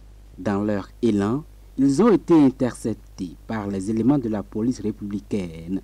À l'intérieur de la Bourse du Travail, contrairement à la CSTB, les autres centrales syndicales, à savoir la CGTB, la CSA Bénin et l'UNSTB, ont tenu un meeting pour informer leurs membres sur comment la marche du 27 avril 2024 contre la cherté de la vie a été empêchée par la police républicaine. Dans une ambiance de dédicaces de musique visée, de cris, de frustration, les prises de parole se font enchaîner. Les responsables syndicaux fustigent l'attitude du préfet de littoral, Alain Orunla, qu'ils rendent coupable de troubles à l'ordre public. Le communiqué que vous avez vu sur les réseaux sociaux comme nous est apparu. Pour nous, ce communiqué est simplement la manifestation de l'irresponsabilité. Nous sommes ici pourquoi? Pourquoi est-ce qu'on voulait marcher? Pourquoi est-ce qu'on est ici? On a faim. C'est ça? Vous avez vraiment faim? Mais dites-le pas, on a? Alors, quand on a faim, on ne peut pas parler. On ne peut pas dire qu'on a faim. Oui. Bon, Minana Boya. Minana Boya. Minana Boya. Minado. Minado. Minado Chocho. Minado Chocho. À la fin de ce meeting, les centrales et confédérations syndicales se donnent rendez-vous pour le 11 mai prochain pour une autre marche. Un autre face-à-face tendu entre police républicaine et travailleurs est donc en perspective. Voilà donc qui relance un bras de fer entre gouvernement et syndicats.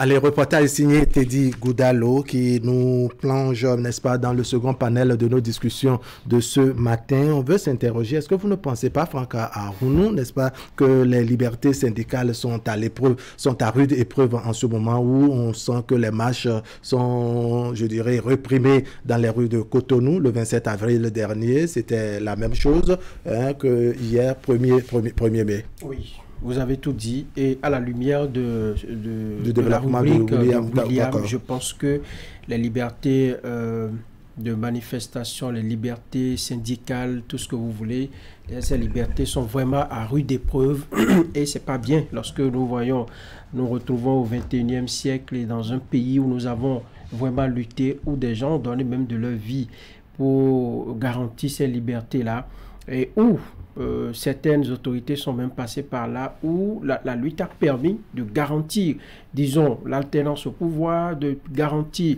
les acquis démocratiques et de garantir une certaine émulation du jeu politique. Si on en est encore là aujourd'hui, je pense qu'il y a véritablement problème. Lorsque moi je vois le visage de ces policiers-là, je voudrais demander au DGPR de bien s'assurer qu'il est en harmonie avec ces éléments. Parce que vous voyez des policiers qui visiblement ne sont pas également contents de... Vous pensez qu'ils font le travail à contre-cœur? Tout porte à le croire. Parce que moi, j'ai vu des policiers, vous les voyez debout, vous sentez qu'eux-mêmes, ils se retrouvent un tout petit peu dans ce qui se fait. Mais vu leur position, vu, disons, la nature du job qu'ils font aujourd'hui, ils ne peuvent pas s'exprimer. Ils sont républicains. Et ils sont républicains. Donc, ils suivent des ordres, certes, mais il y a des vérités que si vous leur tendez le micro aujourd'hui, ils vont vous dire. Moi, je pense que nous avons un peu dépassé disons, cette étape-là de notre démocratie. Notre démocratie se trouverait grandie aujourd'hui si depuis le 27 dernier, on laissait ces syndicalistes-là marché. Je crois que si vous avez marché même le 27, on n'aura pas le mouvement d'hier, premier mai. On aurait même oublié cela parce que le Béninois vit au quotidien. Vous avez eu la marche et ce qu'ils allaient proposer, ce qu'ils voulaient proposer, moi c'est ça qui m'intéressait en fait. C'est pourquoi j'ai eu déjà dit sur ce plateau, est-ce que ça a réglé le problème de la cherté de la vie aujourd'hui? On aurait pu les laisser, ils vont dérouler leur métier parce que le tout ne suffit pas de dire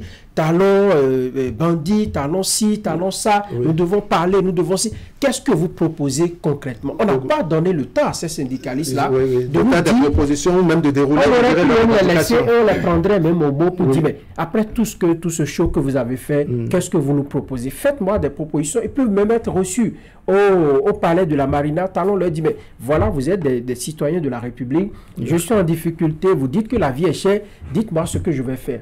Si j'étais à la place de Talon, c'est ce que, et je les mets devant le fait d'accomplir. Alors vous avez parlé de policiers tout à l'heure, ça me permet de vous donner lecture de cette, je dirais, blague qui est passée sur les réseaux sociaux. On dit que la grande sorcellerie, c'est quand tu es policier républicain, tu finis de réprimer une marche et que tu as des difficultés à payer essence dans ta moto pour rentrer chez toi, chez toi-même. L'essence est à 1200 à Parakou et ça flambe de part et d'autre dans les rues de Cotonou. C'est déjà à 1600. Waouh, vous voyez, donc au fur et à mesure que les minutes s'égrènent, ça passe. On a vraiment une grande difficulté, doit-on dire, de la situation qui prévoit en ce moment à Cotonou. Pour ne pas dire au Bénin, puisque les travailleurs sont concernés sur l'ensemble du territoire national. Absolument, comme quoi, Wahab, nous sommes de la même République, qu'on soit ministre, policier, DGPR ou quoi autre. On fréquente les mêmes marchés. Les mêmes marchés, et donc nous subissons un peu la cherté de cette vie. Je pense que ça soit du point de vue de la loi ou même d'une stratégie politique, l'administration a manqué du tact, n'est-ce pas, pour éviter toutes ces scènes. On aurait pu faire l'option, l'effectif qu'on a déployé pour empêcher ces marches. J'ai vu des images où l'effectif des policiers est 2 fois plus élevé même que l'effectif des manifestants, voyez-vous. On aurait pu mettre ça à profit pour encadrer et décourager des esprits tordus qui peut-être veulent semer du désordre, n'est-ce pas, et permettre à ces responsables syndicaux d'aller jusqu'au bout de leur marche, n'est-ce pas, quitte à les récupérer avant dans un cadre et puis dans un dialogue, on peut véritablement s'écouter et peut faire avancer les choses. Parce que quand on a fini de faire tout ça, aujourd'hui, l'image que ça renvoie, c'est que le gouvernement ne veut pas des marches. Quand on a fini d'encadrer le droit de grève, quand on a fini de surencadrer les marches, ne poussez pas à bout les syndicalistes. Vous savez, eux, ils ont fait que ça de leur vie, que ce soit le langage, le discours, les stratégies de protestation, n'est-ce pas? C'est pris dans leur tête. Donc, vous les amenez à chaque fois que vous mettez des obstacles de cette façon, sans réglementation, sans rien, vous les amenez à fouiller, n'est-ce pas, dans leur Bible, et sortir des stratégies de manifestation et puis tout ça. On est passé de marche à meeting hier, à l'intérieur de la bourse du travail. Et là encore, ça n'a pas été si facile. Là encore, ça n'a pas été si facile. Donc, je pense qu'on peut mettre tout ça de côté, véritablement, surtout qu'on est en train de finir. Nous sommes dans un mandat finissant. Donc, nous sommes à un tournant décisif. Voilà, donc il faut faire en sorte que ça soit du point de vue de la légalité ou d'une stratégie, n'est-ce pas, qu'il y ait un peu plus d'apaisement pour qu'on puisse vraiment évoluer. D'accord. Alors, le dialogue attend, je dirais, 2 parties. Les partenaires sociaux et le gouvernement. Finalement, qui fuit le dialogue selon vous? Il faut dire que c'est déjà le gouvernement qui fuit le dialogue dans la mesure où on dit qu'on veut bien dialoguer, mais dans le même temps, on ne permet pas à ceux qui veulent annoncer ce qui leur fait mal, on ne leur permet pas de le faire. Donc d'une certaine manière, c'est le gouvernement déjà qui fuit le dialogue. L'autre aspect qui est beaucoup plus important et que nous sommes en train de voir ici, tout à l'heure vous avez parlé des policiers. Moi, je n'en veux pas aux policiers, je vais vous dire pourquoi. Les policiers ne sont que des exécutants. La police est à la solde de la politique du gouvernement. Et la police exécute. Ce qui veut dire que... Ils exécutent avant de réclamer quoi que exactement. Ce qui veut dire que la décision qu'on leur a donnée, l'ordre qu'on leur a donné, ils vont d'abord exécuter cet ordre, bon gré, mal gré, parce que là, quelqu'un l'a souligné ici, quand on regarde leur visage, on sent qu'ils ne sont vraiment peut-être pas contents. Mais ils n'ont pas le choix. Ils n'ont pas le choix parce qu'ils ont prêté serment pour servi la République. Et aujourd'hui, qui dirige la République? Vous savez. Donc, quand on dit que c'est la police, je dis oui. C'est vrai que la police aussi peut, d'une certaine manière, améliorer. On peut te demander de faire quelque chose, mais tu le fais d'une certaine manière, de la manière la plus bienséante possible, de la manière la plus humaine possible. C'est ce qu'on peut reprocher à la police républicaine. Mais l'autre aspect encore, j'ai vu des députés de l'opposition sur le terrain. Sur le meeting, c'est bien qu'ils soient là sur le terrain pour vivre justement ce qui se passe, parce que depuis un certain temps, on a même senti que l'opposition a disparu carrément de l'arène politique. Et aujourd'hui, c'est déjà intéressant que les syndicalistes reviennent dans l'arène publique, parce que les syndicalistes pendant au moins 8 ans ont disparu. C'est pour vous dire quelque chose. Quand vous vendez votre crédibilité à une tierce personne ou à un système, pour la récupérer, c'est difficile. Mais cette apparition, justement, cette apparition peut être mal vue, parce qu'on peut... C'est justement que je voulais... Est-ce qu'on ne va pas comprendre, n'est-ce pas? On peut justement donner une coloration politique, incitée par l'opposition. Les députés sont des émanations du peuple. Des représentants du peuple. Les députés de la mouvance aussi. Les députés de la mouvance aussi. De la mouvance aussi peuvent aussi être là. Donc je pense qu'a priori, le fait de l'accompagner, parce qu'effectivement, c'est pas la première fois. D'accord. Il y a d'abord une marche qui a été interrompue. Cette marche a été interrompue et aujourd'hui, ils veulent faire... Ils veulent la restitution de tout ce qui a été fait. La présence, c'est une manière de suivre. Et je pense que le fait d'avoir suivi maintenant peut les permettre maintenant de faire des questions. D'accord. Allez, on va donner la parole maintenant à William. Vivre en direct. Ah ben oui, d'accord, c'est William que nous écoutons maintenant. N'est-ce pas, il y a Noël Chadaré qui a laissé entendre que le dialogue est en panne, le dialogue est enrhumé. Est-ce que vous voyez les choses de la même manière? Parce qu'on sent que le dialogue attend, n'est-ce pas, les deux camps, comme je l'ai dit tout à l'heure, gouvernement et syndicat. Finalement, on fuit le dialogue qui attend les deux, puisque finalement, on sent que la solution réside dans le dialogue. Ce dialogue, selon Noël Chadaré, est enrhumé, il est en panne. Quand le cadre de concertation du dialogue social ne fonctionne pas, quand les sujets qui y sont évoqués le sont à moitié ou ne sont pas vidés, quand je ne sais pas ce qu'ils y ont gagné pendant 8 ans. Et moi, je le contextualise par la crise socio-économique que nous avons liée à la cherté de la vie avec le mandat politique de Patrice Talon. Qu'il soit en début, ou en milieu ou en fin de mandat, si on a faim, c'est qu'on a faim et on est en droit de le dire. Qu'il soit en fin, même s'il est à la veille de son départ, c'est lui pour le moment qui est président de tous les Béninois. Et quand j'ai fini de dire ça, contrairement à Franck, je pense que les partenaires sociaux n'ont même pas besoin de faire de propositions.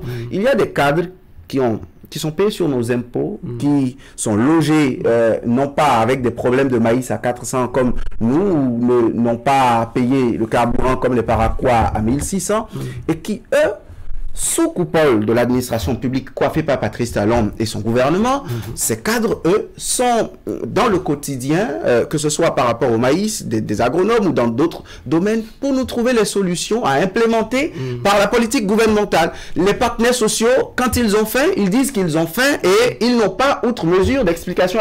Quand on a faim, si le constat sur le terrain est vraiment qu'on a faim et que l'administration, avec les moyens qui sont siens, constate que sur le marché, vraiment, il y a inflation, que la vie est chère, à eux de trouver les solutions. Même sans proposition, le gouvernement a la responsabilité de trouver problème, de trouver réponse et de résorber les crises, et non faire passer à la télévision des images de maïs et des enquêtes exclusivement donnant des explications d'un porte-parole pour justifier la faim, le ventre creux des gens à longueur de journée. Quand j'ai dit ça aussi, j'ai envie de mettre l'accent sur une chose. Allons-y.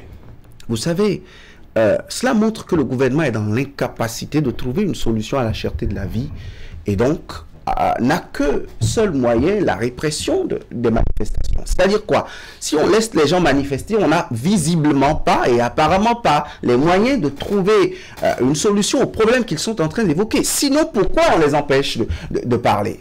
Pourquoi est-ce qu'on cloue le bec à quelqu'un qui a faim? Pourquoi est-ce que on dit le ventre affamé n'a point d'oreille? Mais pourquoi ça de bouche pour au moins parler? Maintenant, quand on lui arrache sa langue, quand on lui arrache son latin, finalement, qu'est-ce qu'il lui reste?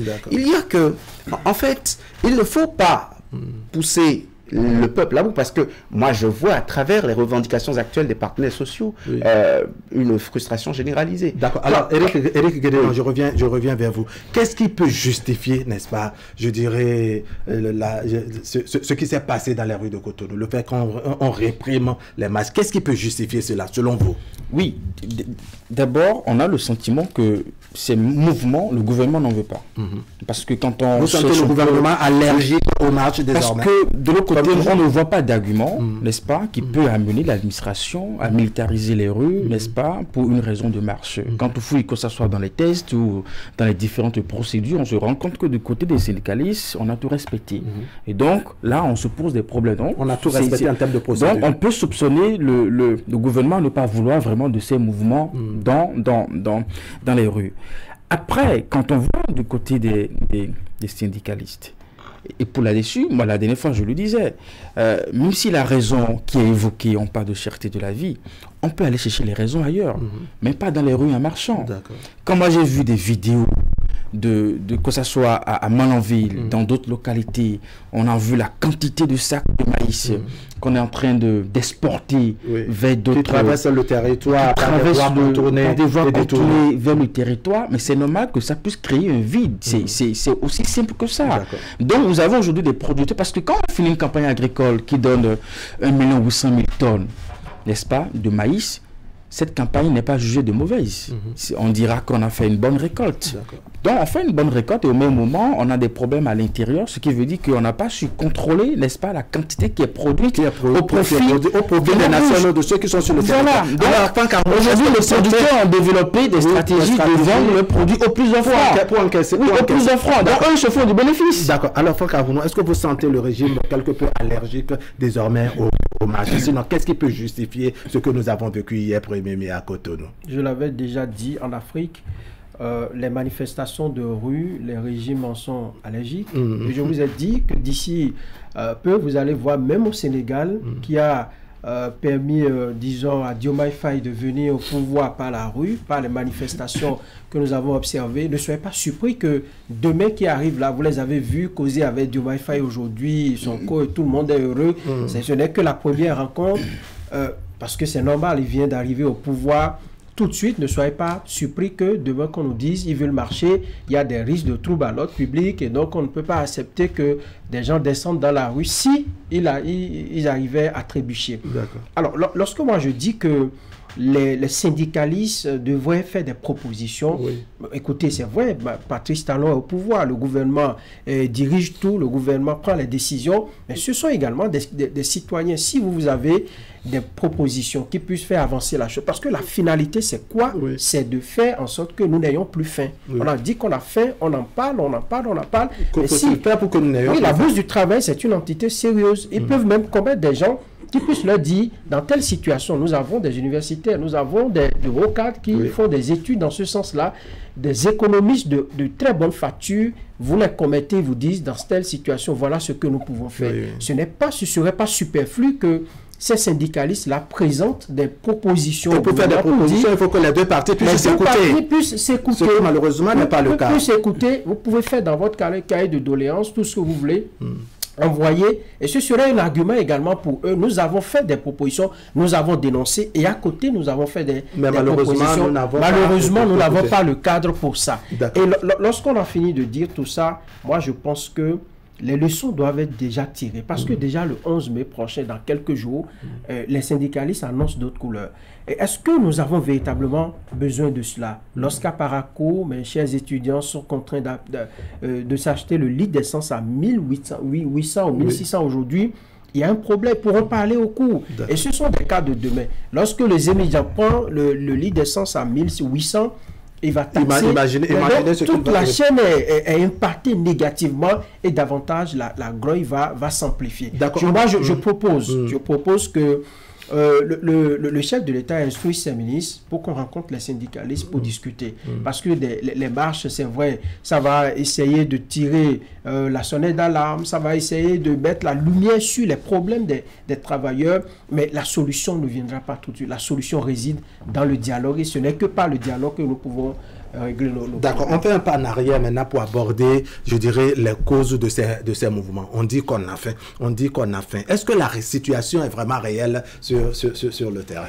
On a déjà évoqué, je dirais, les marches, la répression et autres. Est-ce que... vous ne prenez pas le maïs à 450 fois le... Non, c'est une question ironique parce que vous avez démarré votre émission en parlant déjà du litre d'essence qui est déjà à 1200 francs de l'autre côté. De l'autre côté, mais on dit que c'est pas le cas. C'est ça, j'attends. De l'autre côté, c'est aussi le Bénin. De l'autre côté dont vous parlez, c'est aussi le Bénin. Et ils sont béninois à part entière, tout comme ceux qui vivent à Cotonou, à Boïcon, à Porto-Novo et consorts. Pourquoi on veut empêcher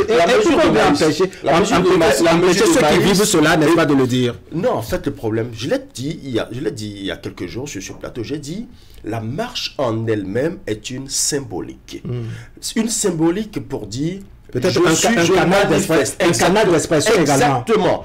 Pour dire, je ne suis pas d'accord pour ou je suis contre. C'est une symbolique en réalité. Et le contingent, je l'ai encore dit la dernière fois, le contingent de policiers qu'on a déployé pour empêcher la marche, ce même contingent pourrait simplement être utilisé autrement, c'est-à-dire encadrer l'itinéraire de sorte à ce que des badauds ne s'infiltrent pas dans les rangs pour créer des cas de vandalisme et autres. Donc ce qui veut dire que la marche peut se dérouler et c'est après que nous ici sur ce plateau, nous allons maintenant interroger les syndicalistes pour leur demander la marche, d'accord, et ensuite qu'est-ce que nous avons gagné. Mais le gouvernement n'a pas été n'a pas fait preuve d'intelligence à ce niveau parce que on a voulu utiliser la force brute et c'est pas bon. Parce que quand vous allez vers la force brute, vous êtes en train d'éveiller des esprits maléfiques d'une certaine manière pour créer la tension dans le pays. Aujourd'hui, observez. Nous avons déjà passé le cap de la violence verbale. Nous sommes en train d'aller tout doucement vers la violence physique. Et ce n'est pas bien pour le pays. Surtout, la période sensible que nous sommes en train d'approcher, la période des élections générales de 2026, ce n'est pas du tout bien. Est-ce que c'est cela qui justifie aussi le fait qu'on ait interdit les marches? C'est possible, d'une certaine puisque le gouvernement n'a pas donné de raison réelle. C'est possible. Je dis que c'est une éventualité. Mais 2026 ne peut pas empêcher, parce que nous sommes encore à 2 ans des élections, ou du moins ça a 1 an et quelques, cela ne peut pas empêcher. Encore que, ils ont bien précisé que c'est une marche pacifique. Et quand des syndicalistes vous envoient une déclaration en précisant que c'est une marche pacifique, en vous déclinant l'itinéraire, vous avez la possibilité, 1, de contrôler l'itinéraire, vous avez 2, la possibilité qui a consisté à mettre peut-être les policiers. Contrôler ne veut pas dire empêcher. Contrôler une marche ne veut pas dire empêcher la marche. Et c'est justement ce qui se passe justement depuis samedi. Contrôler une marche, c'est bien.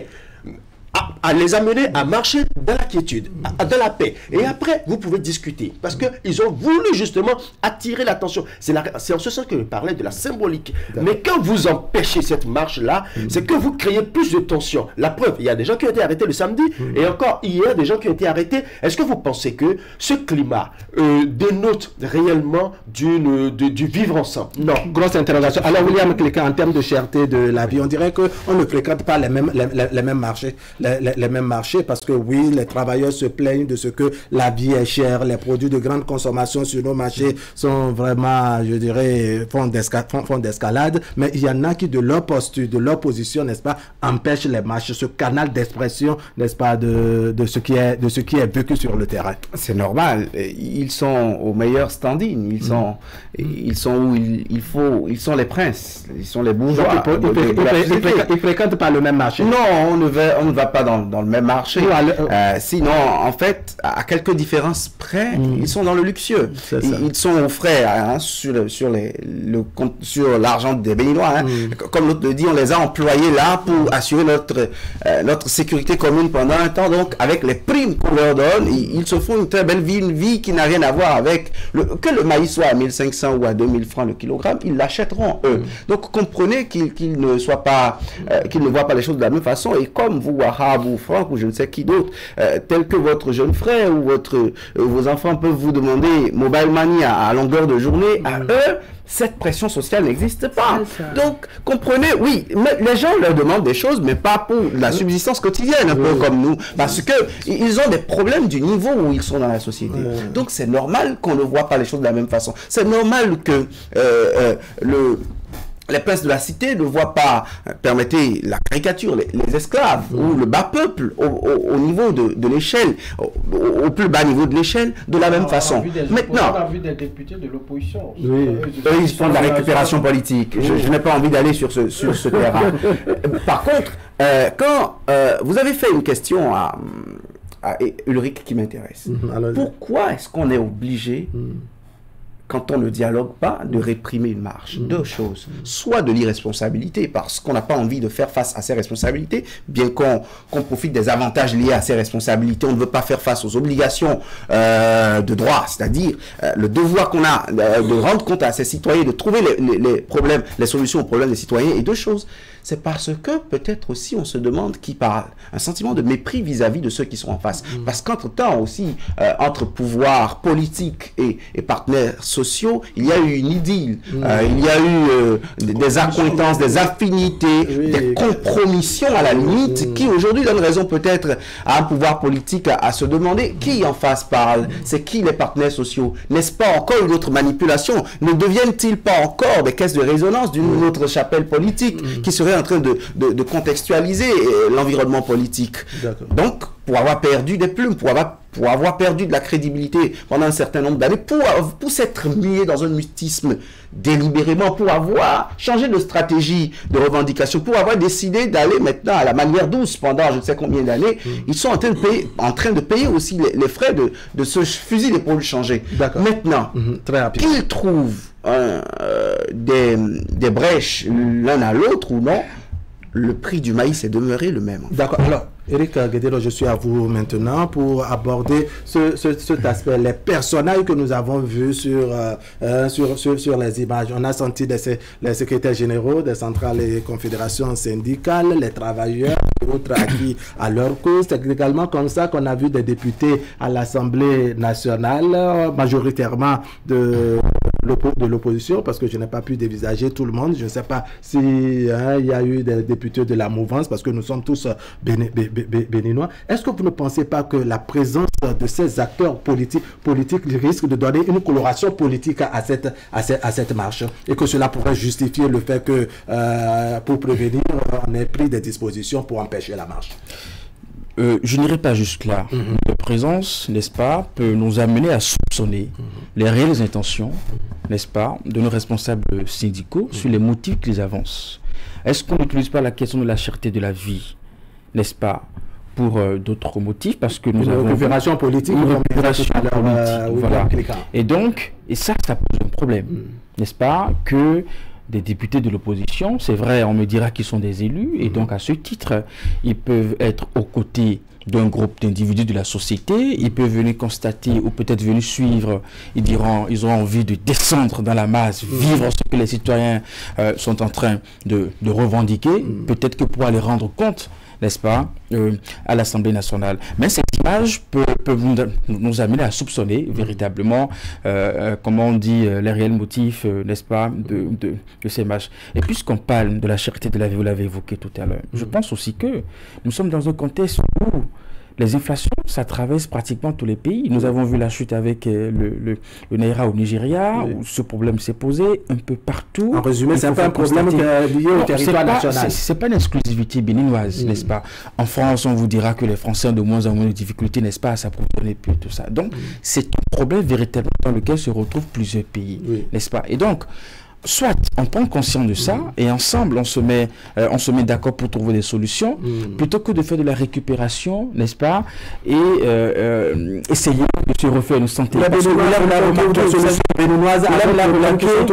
William l'a fait remarquer, quand on n'a pas observé de ce genre de mouvement ces 8 dernières années, que subitement on retrouve, comment on dit, nos syndicalistes. Il y a de quoi s'interroger selon est-ce que vous ne pensez pas qu'ils ont vraiment suffisamment attendu et qu'ils ont avalé un temps de difficulté avant de sortir finalement?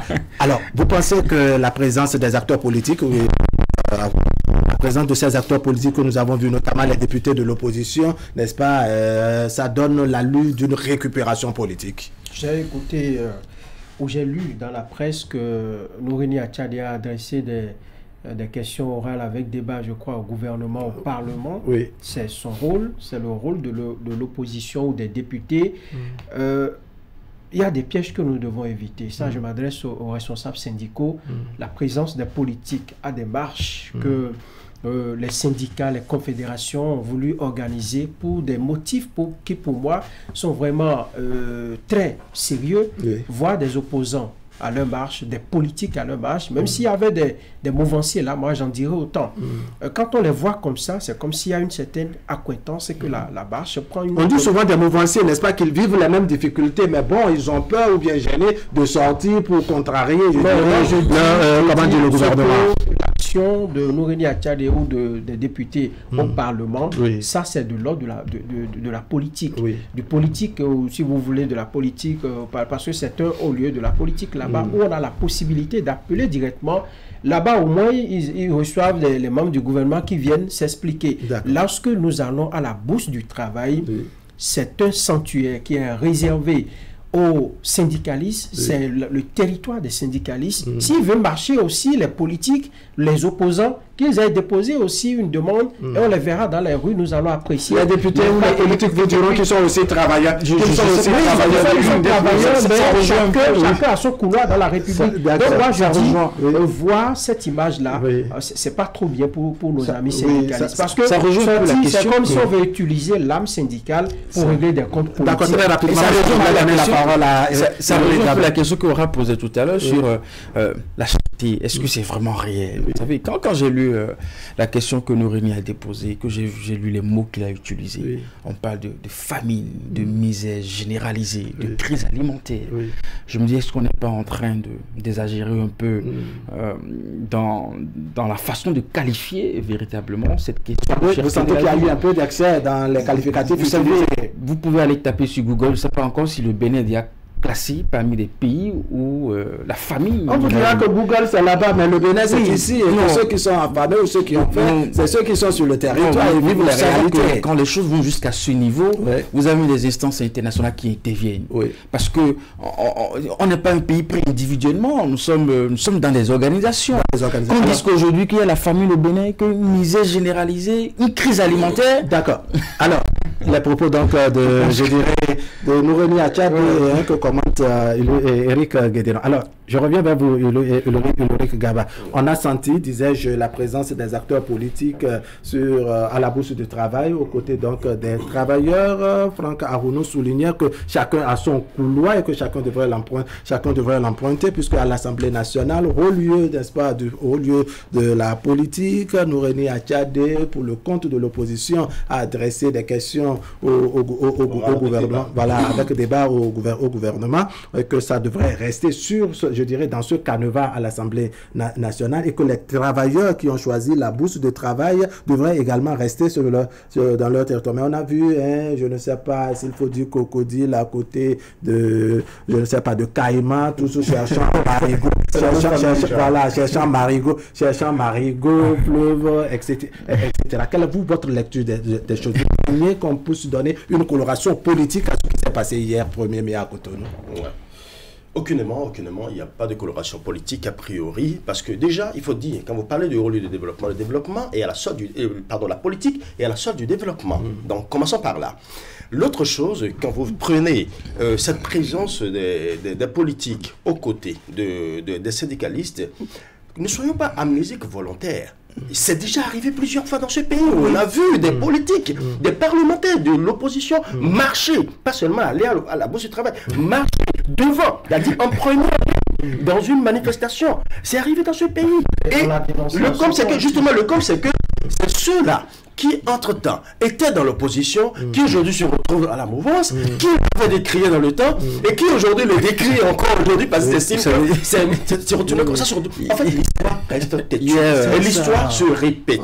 Et ce que nous devons simplement retenir, c'est que nous devons faire attention aux actes que nous posons. Et les députés du moins, qui sont allés à cette marche-là, ils peuvent avoir leurs intentions réelles que nous, on ne maîtrise pas. Mais a priori, c'est des représentants du peuple, c'est l'émanation du peuple, et ils sont là pour vivre également la situation que le peuple décrit, quitte a dit, par exemple, voilà comment ça s'est passé. Vous savez, ce qu'on voit à la télévision et ce qu'on vit sur le terrain, c'est deux choses bien différentes.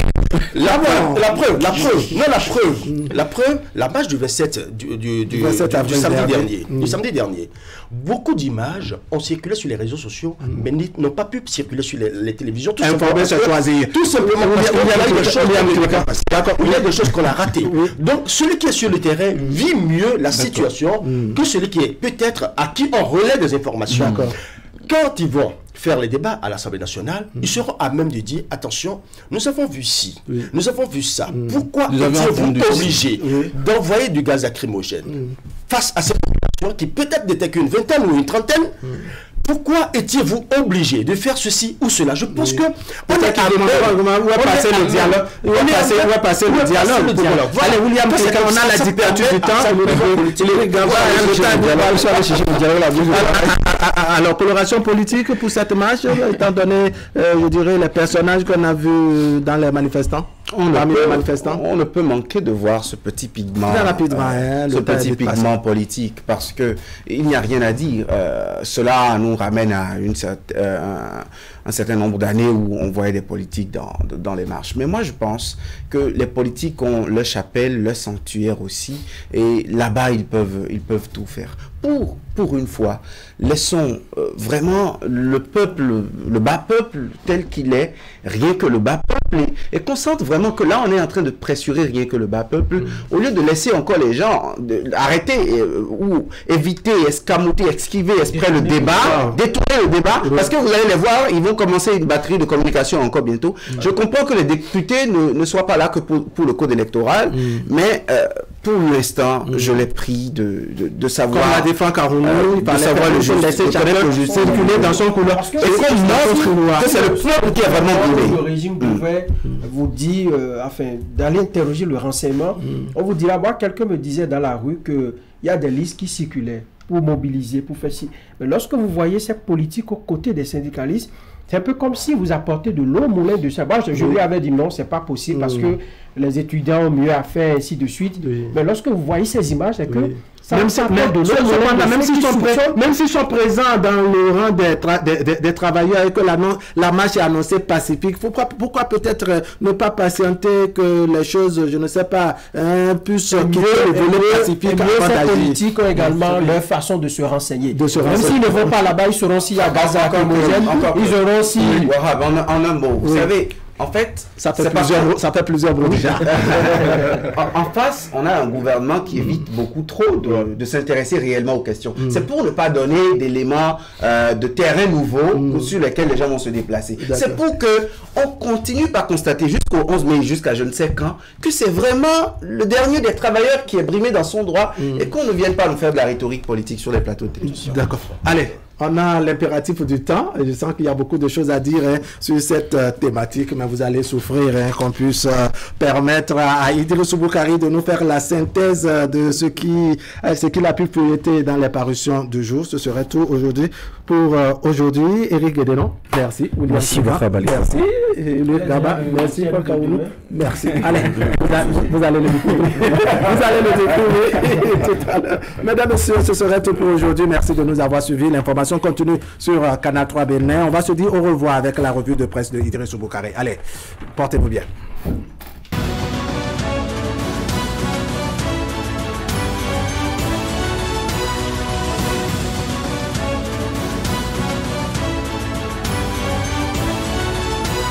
Mesdames et messieurs, bonjour. La fête du 1er mai au Bénin a été tout sauf récréative, nous apprend Fraternité ce matin. Selon le quotidien, contrairement aux années antérieures, la célébration de la fête du travail au Bénin ce mercredi 1er mai 2024 a été beaucoup plus mouvementée que d'habitude. Annoncée depuis quelques jours, la marche de la Confédération syndicale des travailleurs du Bénin n'a pu avoir lieu. Elle a été tout simplement dispersée. Les accès à la place de l'Étoile Rouge, lieu de rassemblement des manifestants, ont été bloqués, contraignant les manifestants à changer d'itinéraire. Selon le secrétaire général adjoint de la CSTB, 112 personnes en route pour la manifestation ont été arrêtées. Ces militants ont quitté Alada, Porto Novo, Akpakpa pour Cotonou quand leurs véhicules ont été interceptés, explique le SGA de la CSTB. Ces personnes sont actuellement à la direction de la police judiciaire, assistées de leur avocat maître Aboubakar Baparapé. Le premier responsable de la CSTB est aussi à leur côté, confie son adjoint. Dans cette ambiance, aucune organisation syndicale n'a présenté son cahier de doléances. Elles estiment que les libertés syndicales sont foulées aux pieds avec comme point de mire l'arrestation des militants lors d'une marche pacifique. C'est la preuve que la rupture syndicat-gouvernement est consommée et il est impérieux de renouer avec les négociations, suggère Fraternité. Nord-Sud Quotidien précise que lors de leur meeting, les centrales et confédérations syndicales ont donné rendez-vous à leurs militants le 11 mai 2024 pour une nouvelle marche. Sur fond de cris de ras-le-bol et de chansons de désapprobation, les travailleurs et leurs responsables syndicaux ont condamné la dispersion de la marche du 27 avril. Plus jamais ça au Bénin, ont scandé les manifestants en colère. La marche était initiée par les centrales et confédérations syndicales pour dénoncer la cherté de la vie. Nous avons faim au Bénin. Les travailleurs ont faim, les citoyens ont faim, ont-ils fait savoir, soulignant que lorsque la famine est là, la loi suprême, c'est le salut du peuple. Il est reproché aux responsables syndicaux le défaut d'autorisation pour la tenue de la marche. Lors du meeting à la Bourse du Travail à Cotonou, les responsables syndicaux ont assuré avoir rempli toutes les formalités nécessaires pour la tenue de la marche pacifique le 11 mai 2024. Le matinal, pour sa part, fait constater que les syndicats célèbrent le 1er mai dans la division. Les leaders syndicaux n'ont pas pu s'entendre sur comment fêter le 1er mai 2024. En cavalier solidaire, explique le Canard, la Confédération syndicale des travailleurs du Bénin a organisé une marche de protestation à l'occasion de la fête des travailleurs alors que les 4 organisations syndicales, à savoir la Confédération des syndicats autonomes du Bénin, CSA Bénin, la Confédération générale des travailleurs du Bénin, CGTB, la Confédération des organisations syndicales indépendantes du Bénin, COSI Bénin, et l'Union nationale des syndicats des travailleurs du Bénin, UNSTB, ont en lieu et place organisé un meeting à la Bourse du Travail à Cotonou pour informer les militants et s'engager avec eux sur les suites de la marche perturbée le 27 avril. En réponse à une correspondance du secrétaire général de la CSTB, Kassamampo, les invitant à une marche pacifique, Anselme Amoussou de la CSA Bénin, Moudassirou Bachabi de la CGTB, Apollinaire Afewe de l'UNSTB et Noël Chadaré de la COSI Bénin ont décliné l'invitation contre laquelle ils ont plusieurs récriminations. Ils ont exhorté leur collègue Kassamampo à de la méthode dans la lutte menée et souhaité que les 2 activités programmées puissent se tenir normalement. La nation, qui parle également de la fête internationale du travail au Bénin, met en lumière des progrès en matière d'emploi et de sécurité sociale. À la page 3 du quotidien du service public, on retrouve le discours officiel d'Adigatou Matisse, ministre du Travail et de la fonction publique, qui fait le bilan des acquis et des défis sous la gouvernance Talon. Au-delà de sa dimension symbolique et historique, la fête internationale du travail offre également l'occasion d'évaluer les efforts consentis par le gouvernement et les résultats obtenus par rapport à la mise en œuvre des politiques publiques en vue de l'amélioration des performances socio-économiques de notre pays et des conditions de vie et de travail des travailleurs, fait observer la ministre Adigatou Matisse. Elle a donc saisi l'occasion pour relever les résultats obtenus dans les domaines du travail, de la fonction publique, de la protection sociale et de l'emploi au Bénin et inviter les partenaires sociaux à privilégier le dialogue. Merci de votre aimable attention.